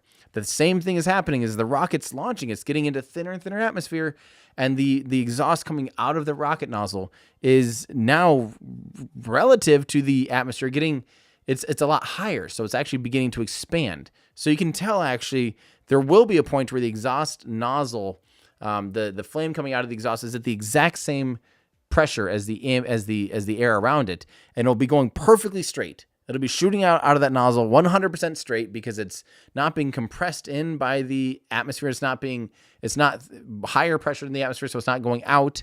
It's just going perfectly straight. And for that little brief moment in time, that's the most efficient point in that engine's operation, basically. After that, you're starting to throw molecules kind of sideways, and you don't want to be doing that. You want them throwing as straight back as humanly possible. So hopefully that helps answer your question why you see the flame expand at higher altitudes, because the pressure from the exhaust nozzle exit is higher than the ambient air pressure around it. Sorry, that was a long rant. Launch day code gives an enter a valid discount code. Sorry, hang on, let me double check. Launch day. Uh-oh, did I mess up when it starts? I might have messed up when it starts. From today. Oh, let me fix this. I had the wrong time. Sorry. I have now fixed the launch day coupon. I am sorry. Launch day coupon code for 10% off of the Future Martian collection now works. So if you're in the shop trying to find Future Martian collection stuff, it is now 10% off using coupon code launch day. So Future Martian water bottle, Future Martian all the things. That is, I don't exactly know why I'm wearing this shirt today, but I am. So yeah, if you want to help support what I do, consider going to everydayastronaut.com/shop. The Future Martian collection is 10% off today by using coupon code LaunchDay. That is now working. Thank you, Acid Giles, for letting me know about that. So yeah, shop around. We do have a lot of stuff back in stock again. We finally have the full flow stage combustion cycle hoodie back in stock that has tons of extra details on it that I absolutely love. You know, details everywhere. Detail City. I love details. I love details in my videos. I love details in my apparel as well. So shop around, get something for yourself, and help support what we do here at Everyday Astronaut by going to everydayastronaut.com/shop. Use coupon code LaunchDay to be able to get 10% off of the Future Martian collection. Where is that Future Martian collection? Somewhere. I don't know. Future Martian. Here we go. Yeah. Even tiny babies. If you have a little tiny baby human, you can help support by going there. everydayastronaut.com/shop. Coupon code LaunchDay. Oh, they're doing a little... Ooh. Cool. Are they coming in for the landing now? LC, this is TE stepping off for the day.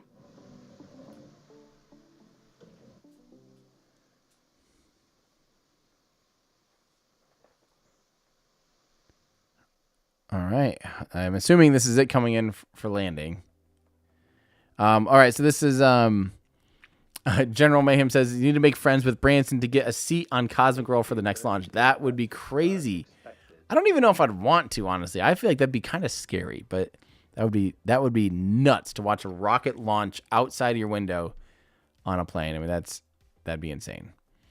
Lightning Gamer says, where do you get your model rockets from and how much do they cost? Wondering if cheaper to 3D print my own or buy them. Definitely cheaper to 3D print. Let me promise you. These ones are like $800 a pop from buzzspacemodels.com.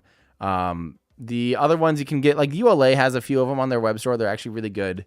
Let me switch this, by the way, so you can see this better. But yeah, a lot of them come directly from the launch providers. But yeah, 3D printing, we're actually working on something ourselves here at the store. So stay tuned, and hopefully in the next, by the end of the year, that will be done too. And I'm really, really excited for that. All right, Laura, thank you so much for your tip. And same with Andre saying, can you make a video of pressure fed versus pump fed second stage? Keep up the good work. Of course, oh. Welcome back. So we have another special guest joining us this morning from Mojave, Grzegorz, who is the co-founder and CEO of SatRevolution, which is another one of our customers on our flight today from Poland. Hi, Grzegorz. Thank you so much for joining us. How are you doing this morning? Hello. I'm really excited. So it's really nice to meet you all here in Mojave Desert. Very nice to meet you too, and definitely an exciting day for Virgin Orbit and SatRevolution. So we've learned a little bit about your satellites. I hear they're optical satellites. Could you tell us more about your Stork constellation?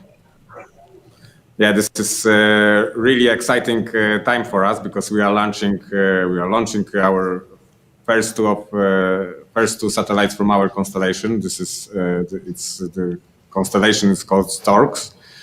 This constellation is for agriculture purposes. We want to serve for agriculture customers in United States. So in this year, we are launching 14 satellites, and in next year it will be up to 60. So this is a really important time for us. First two satellites on orbit to test all our equipment, and we are ready to go for the next launches. That's amazing. Well, we really look forward to working together in the future and finding ways to cultivate Poland's growing satellite community. So could you tell us a little bit more about what kind of data these satellites will be collecting? Okay, so the satellites is doing imagery the vision RGB plus near bands.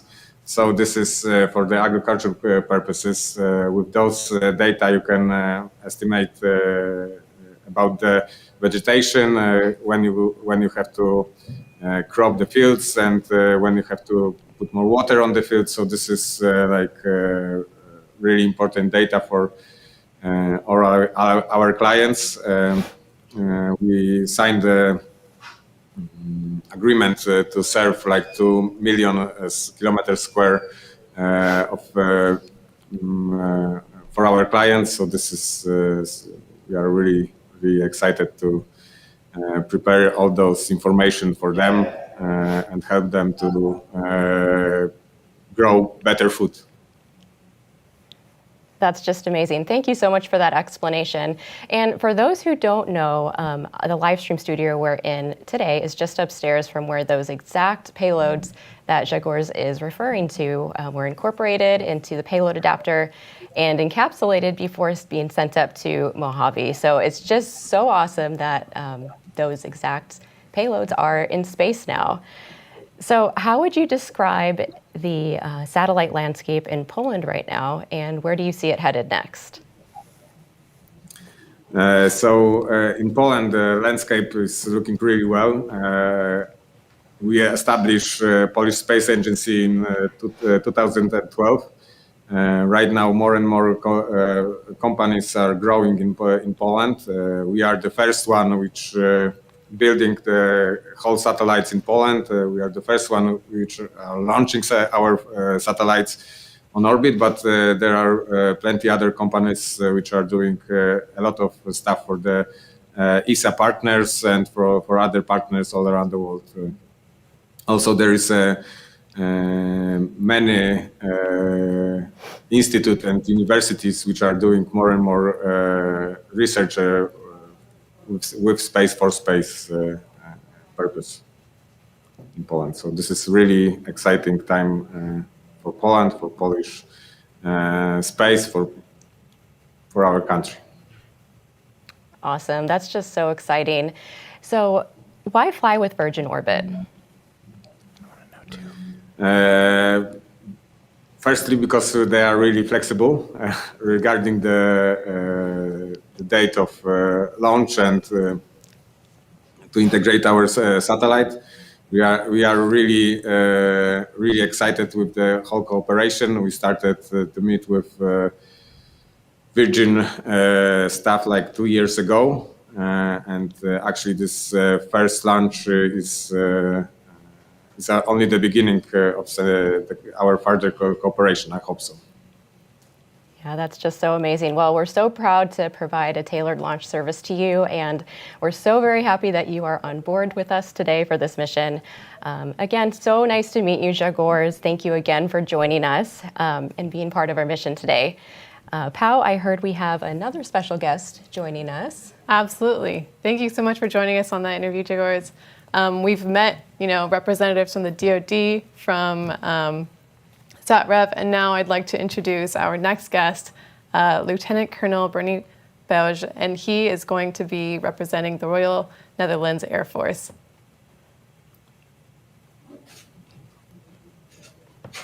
Hi, hello. And I will not be alone. I will be joined by Jeroen from ISIS. So we have MOD and industry here together. Great, welcome. Thank you so much for joining. How is it out there in Mojave today? Exciting, yeah. There's still one more exciting point with the ignition of the second stage and the deployment. But we passed already many critical phases, so I'm relieved. Of course, Absolutely. We were full confidence, but it is always exciting. No, it's a very great day. Yeah, I hope you have been enjoying the festivities up there. I've heard that they are going great. Can you guys talk to us a little bit about the satellite that you've sent up today, the BRIC-2 mission, and what it means for the Royal Netherlands Air Force? Absolutely. The BRIC-2, that is our first military satellite to be launched from the Netherlands. So it's an historic milestone from that perspective. And we have several objectives with this project. The first one, the objective is that a small country like the Netherlands, we actually have a big space footprint. So we wanted to demonstrate that with all the technology available within the industry, with Jeroen, within the Knowledge Institute like NLR, and the MOD, that we're capable of designing and producing a satellite with military relevance. Yeah, incredible. For us as a small satellite builder, it's great to see that we have a government customer where we can work together with in a very innovative way to accelerate the level of innovation for our armed forces using technology developed right here in our own country. Absolutely, and I'm so glad that we were able to provide a launch service for you all so you could get this very valuable satellite up into your orbit today. Can you talk to us a little bit that's about... our second objective, if I may. It's also, we want to demonstrate that we are able to build the satellites in the Netherlands, but we also want to focus on the niche capacity and technology we have in the Netherlands. But we do not want to repeat capabilities that are already available in the coalition. So the cooperation with Virgin and SMC here in Los Angeles also identifies the strength of international cooperation to develop space capabilities. Absolutely, that is a great point. Thank you so much for bringing that up. So speaking of which, do you want to talk about what your relationship with Virgin Orbit will be, how it's evolving from here? The two parts of the question. I'll take the first one from the military perspective, because the BRIC-2 is really a demonstrator for responsive space capability. In the future, in a congested and contested space environment, we see the need to launch responsively small satellites with a responsive launch capability. That's why we selected Virgin Orbit, to demonstrate the concept of responsive launch capability. And Jeroen, from the industry perspective?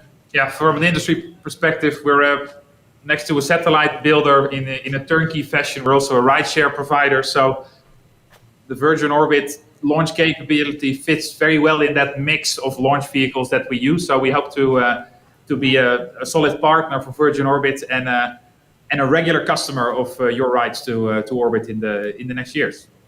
Well, that is exactly what we love to hear. Thank you so much for joining us, both of you, and sharing all those words with us. Incredibly important. I'm going to let you both go back to the festivities. I hope you enjoy the rest of the day, and I hope we get updates for you all soon on how we're doing with deployment. Thank you very much. Thanks. Thank you so much. Sweet. Here comes landing of Cosmic Girl.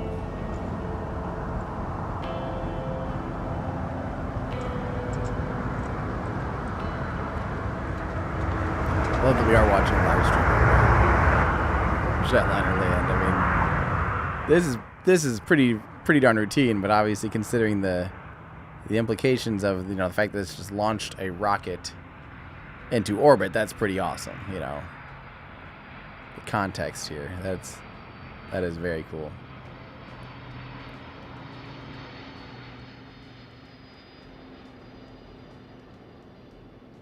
Yeah, that's awesome. See, it is weird seeing an empty 747 where all those windows, like I said, you can just see through it. So you can see straight to the other window. And normally, you know, there's people in the way and stuff. You're just not used to seeing. You might catch little glimmers, but every window like that you can see. That was pretty awesome.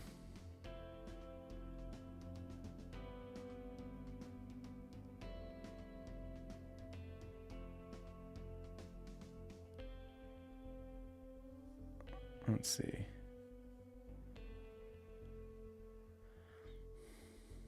Mojave is a really pretty area. It's a little there's not much to do out there, but it is it's really pretty. There's a lot of beautiful mountains. There's there's a huge wind farm out there. Yeah, it's pretty cool.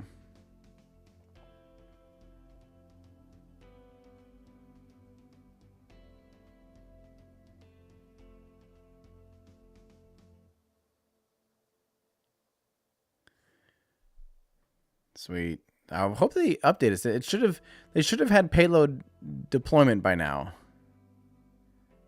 And I don't feel like they've actually made the official call on air yet.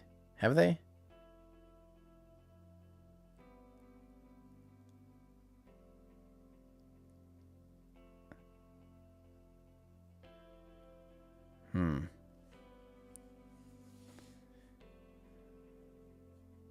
I hope they give us a little update, but that is cool. Welcome back, everyone.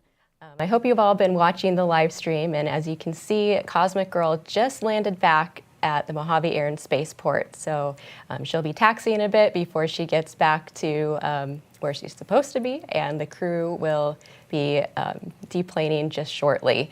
I do want to mention that the crew is all safe and well, and we hope to see them soon.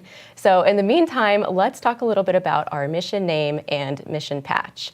Back in 1973, Richard Branson, then a young entrepreneur and record shop owner, met a young new musician named Mike Oldfield, who made a demo tape unlike anything else on the airwaves. Richard was so moved by Mike's music that he decided he would help get the record made. The pair played the demo for nearly every record label they could, but no one was willing to take the chance on it. It just sounded so different from the big rock and roll that dominated the charts at the time. With no one willing to do the job, Richard decided he would simply create his own record label to help his friend make and release the album. And thus, Virgin Records was born. That album, called Tubular Bells, went on to become a smash international hit, becoming one of the top sellers of the decade. For this mission, we wanted to tip our hat to the creative work and bold decisions that kicked off the Virgin Empire. Like Tubular Bells, our customers are doing things a little differently than the rest of the industry. And we love their work so much that we've created a whole new way to launch, tailored just for them. Tubular Bells, the first track on the first album from the first band ever signed to Virgin Records. What a way to kick off our commercial service. We paid homage to Tubular Bells on our patch for this mission, as you can see in the bottom left corner of the screen. Did that plane they just go by have a parachute? What was that? Tell the story of our mission. Check out this video up next to learn more about our mission name. If you think of the history of the Virgin Group, it really all starts with Tubular Bells. He's awesome. I wanted to get to a couple questions because I feel like we haven't. First off, I want to know for sure, has the mission gone well? Because they haven't even said that they had SES 2, so or stage, not SES, engine ignition 2, second stage engine ignition and cutoff. That's confusing to me. Sorry, I'm getting tired. It's been a long stream. What are we at now? We're at like over 3 hours. Anyway, yeah, I want to hear that they've had successful payload deployment. SECO 2, that's what I was looking for. Thank you. This is from Andre though. Had asked if I can make a video on pressure fed versus pump fed. Yeah, I need to make a video about all the cycles. I think that'd be an awesome video, just covering all the cycles of all the engines and how they differ. Yeah, we kind of talk about it in the Raptor engine video. Actually, pressure fed engines we kind of talk about in the Raptor engine video. So if you do want to know, check that out. Yeah. Let's see. This is from How It Works. Hi, Tim. Why don't they use hybrid engines instead? What would the pros and cons be for a hybrid engine in this rocket? So I'm curious. There's a few different hybrid. Hybrid obviously just means multiple fuels or multiple multiple systems basically. So for instance, there's some hybrid engines like the Sabre engine, which is going to be trying to use like basically a jet engine and turning it into a rocket engine. That's a type of hybrid engine. It's a hybrid air-breathing rocket engine. There's also hybrid engines like what Virgin Galactic uses, which is a solid booster that uses a throttle. You can basically throttle and turn off the solid rocket booster because it uses an oxidizer. So they still inject, I believe it's nitrous oxide or some oxidizer into the flame, and that keeps it burning. Otherwise, by default the solid propellant actually won't it doesn't have its own oxidizer inside the solid propellant, so it won't continue to burn without the presence of that. But the problem is solids just really aren't, they're cheap and simple and reliable, but they aren't very efficient. They definitely aren't like the best choice of engines in my opinion. So a fully liquid rocket engine is always going to be more advantageous than a hybrid even. But yeah, Musical Wolves. Awesome. Good to hear you. Good to hear from you. The left wing looks slightly different than the right wing since the right wing has the rocket holder. After launch, is aerodynamics more complicated? Well, I think in the grand scheme of things, compared to the entire vehicle, I'm pretty sure, those little bits of aerodynamic drag and stuff like that are pretty easy to trim out, where you can literally kind of fix, like say you do have a little bit of extra, let's say a little bit of yaw on that side. You can trim your rudder. So you can kind of negate that little bit and still fly straight. And, in the grand scheme of things, that little extra bit of drag that close to the center of the wing shouldn't have much effect. But that's a good question. I just want to know here. I want to know. Yeah, I really.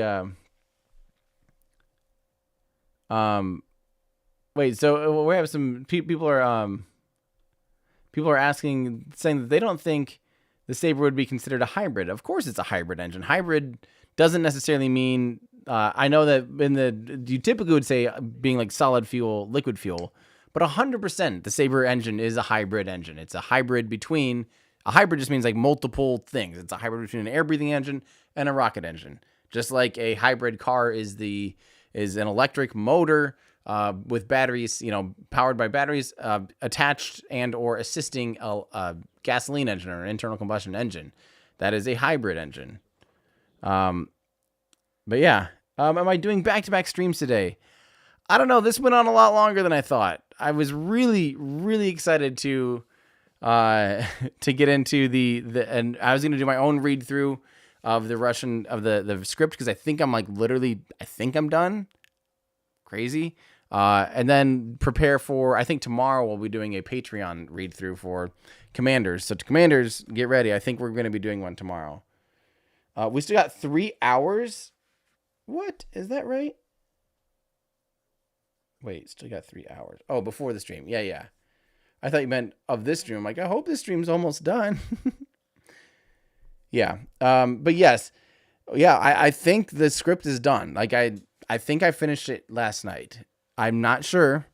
I haven't done a read through, so I have to see. I've added a ton, like so many little connecting all the dots. I finally actually know the heritage of the RD 170, which was absolutely killing me, which means now that I know the heritage of the RD 180, which was absolutely, like, those are like some of the most epic engines ever made, and I didn't have a direct lineage to them. Now I do. So as a mission update, we are past where we would notionally have our second engine burn. We are waiting to get data down from both our Antarctic and Mauritius ground stations to make final confirmation of second engine burn and payload separation.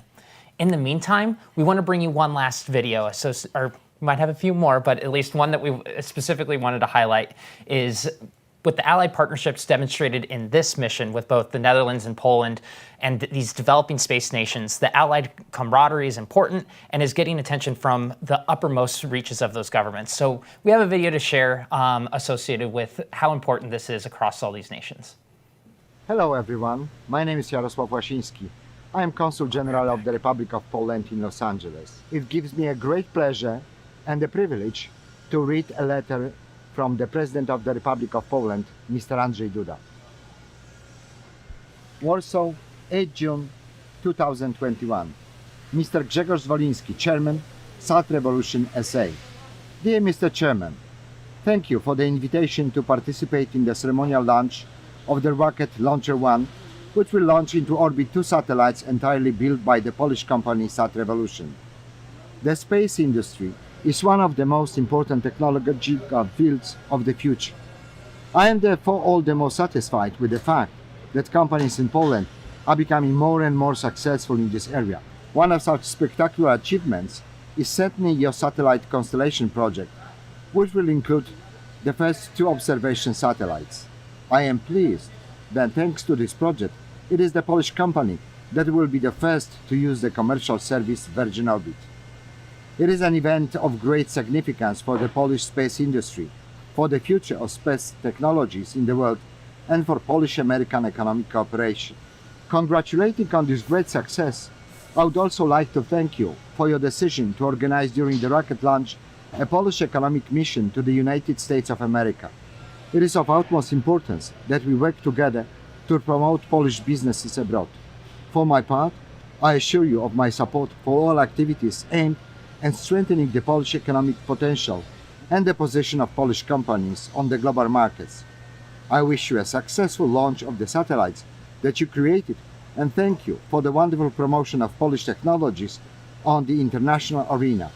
I send my sincere greetings to all participants of the LauncherOne rocket launch. With sincere respect, signed, Andrzej Duda. Thank you. Well, hopefully, yeah. Why are there multiple mission overviews?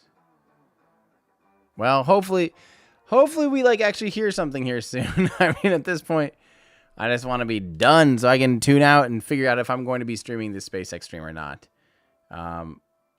Yeah. I just want some confirmation that everything went well, and then I'm going to tune out. Go eat. I haven't eaten today. It's one of those days. Yeah.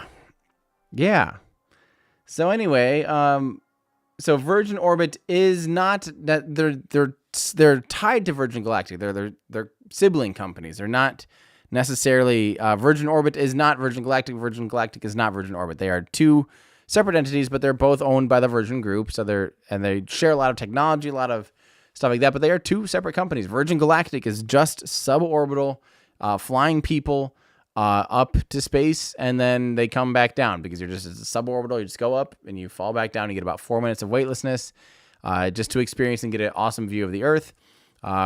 Virgin Orbit is a launch provider. They are launching services to space. So this is, now that I think about it, yeah, this was the last one was more of a demonstration. I mean, it did have some payloads on it and stuff, but this might be the first new commercial launcher to actually put a commercial payload, like a customer's payload in it and launch after Rocket Lab, right? I think it is. Wait, the SpaceX launch was delayed today? Was it? I have not heard that. Yeah, it had an STP. Yes. It had an it had an STP mission, but yeah. But as far as like a commercial customer, non-government,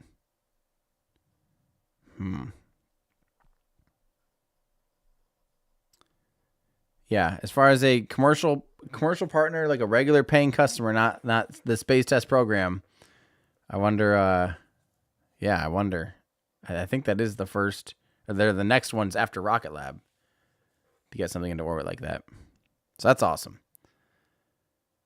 Well, should we be at all?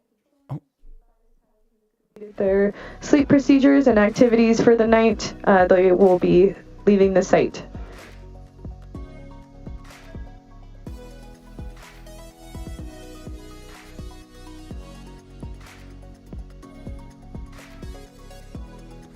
I still keep hoping that we get confirmation of good payload deployment.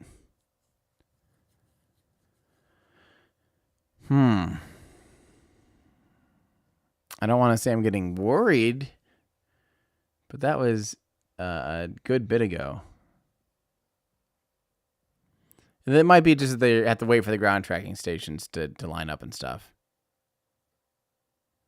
But it does feel a little long, but hopefully everything's good.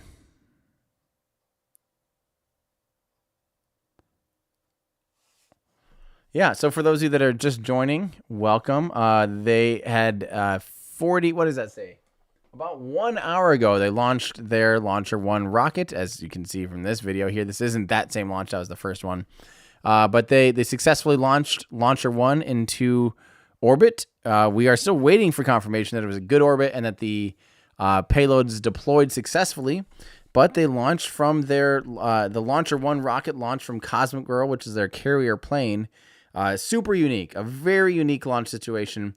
They're the first company in the world, the first system in the world to be using a liquid-fueled rocket, air launching it from a plane like this. Now, there's the Pegasus is pretty famous for doing air launching, but that's a solid rocket booster. It's also a good 5 times the cost of this. So, yeah. Let's see here. So, predicted time for rocket release. Yep. We saw this, and 3,700 seconds divided by 60 will be what? 1 hour and 1 hour and basically an hour and 2 minutes or something. So we're gonna hear. They just said the transfers ended, so I think we'll get an update like literally any minute now. Yeah. So yeah, 3,700 seconds. What is that in minutes? Like I said, it's just over an hour. Yeah, 61 and a half basically. 61 minutes, 40 seconds. So that should be any second we should be hearing about how if everything went well. Cool. Well, good. We don't have to be worried. It's even written into their timeline. Eric S. says, Tim, will you ever come out to Vandenberg for a launch? I'm out for you. There's a couple coming up this month, including Firefly Alpha. Yeah, I don't know my next opportunity to come out to Vandenberg. I would love to see a launch from Vandenberg. I don't have any plans to currently, but I would like to. I would like to for sure. Yeah. Yeah, just to be clear, payload deployment was at 2,600 or so seconds. Step off for a minute. Copy, Grant. I think you can step off for the day. Awesome. Even better.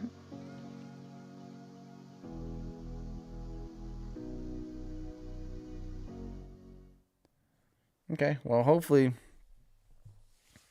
we get the final data here any second. But yeah, I don't have any plans currently to go out to Vandenberg. Vandenberg is awesome.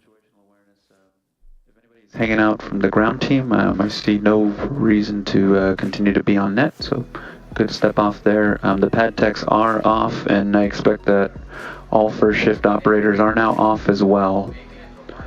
And we'll be figuring out the lingering split shift when they can step off soon.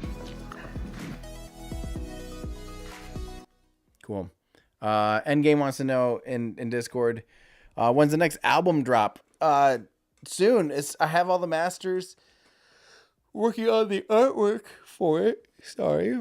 Yeah, working on the artwork for it right now because we are going to do vinyl for it. We're actually going to release that in vinyl, and yeah. Yeah, the launch operations can stop, but I can't. Come on, I just want to hear confirmation. And then I'm going to end the stream right away. A good confirmation. Okay, bye. Pfft, right away. Oh. Blank screen now. Okay. No big deal. How long have I played guitar? Over half my life. I'm 36 now. I think I picked up guitar when I was like 16, but didn't really start playing it until probably more like, probably half my life ish. So a long time. I'm old. What happened? They launched an hour ago from the Cosmic One 747. The 747 has landed. Everything's good there. The rocket launched. Everything looked good. We're just waiting to hear confirmation that everything went well. And that's where we're at. I planned to cover SpaceX this afternoon. I planned to cover it. Right now, I don't know if I'm feeling it. I've already felt like I'm sitting here now for 3.5 hours. That's a lot of streaming for one day. I don't love streaming all day, especially when I'm so excited about this. Here we go. He's got a smile. Thank you so much for joining us today. As we'd mentioned previously, unlike Newton 3, where we have 1 burn, we have 2 burns on Newton 4. So we've been going through that coast period and have been waiting for the second burn. We're patiently waiting for all of that data to come. And gosh, as the rocket moves around at speeds approaching upper level Mach numbers and orbital velocities, it takes a while for us to get around the Earth. So we're going to go ahead and close out our public live stream here.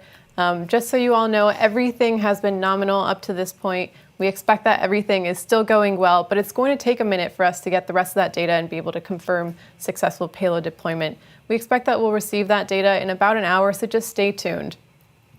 And for further updates, keep an eye on our Twitter page at Virgin Orbit. We'll share an update as soon as we have more information from our telemetry downlink. Thanks again to everyone who tuned in today for our Tubular Bells Part 1 mission. And thanks again to our customers flying with us on this awesome journey to space.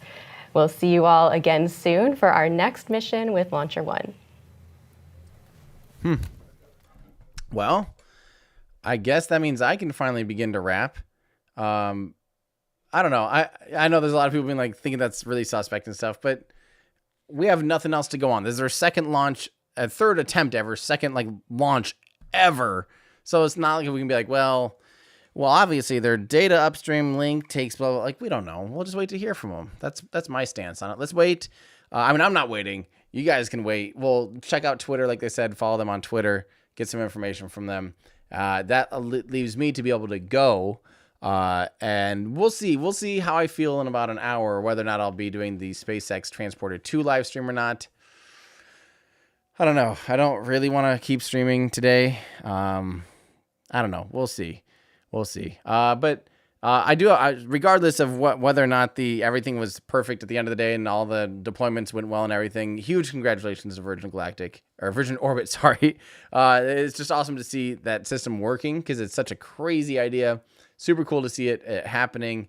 Love watching it. So, I think that's it for me, guys. Again, thank you so much to all of you that support what I do and supported with chats and stuff. You guys are very generous. Thank you so much.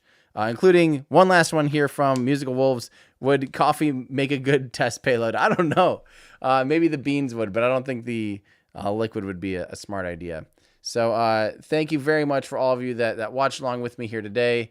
If you guys have any questions about anything, be sure and let me know on Twitter or wherever you can find me. If you want to support what I do, consider becoming a Patreon supporter by going to patreon.com/everydayastronaut for some exclusive live streams along with YouTube members and or access to our awesome Discord community. So you can maybe, if you guys do want to get an early, by early, it would be like a 6-hour long read through of the script in the upcoming days. Consider becoming a Patreon supporter. Commanders will be doing a read through with me very soon, as soon as we can. So, all right, that is all for me, guys. Again, and also if you want, we do have 10% off of the Future Martian Society t-shirts by going to everydayastronaut.com/shop and shopping around. Use coupon code LaunchDay, all one word, all lowercase, everydayastronaut.com/shop.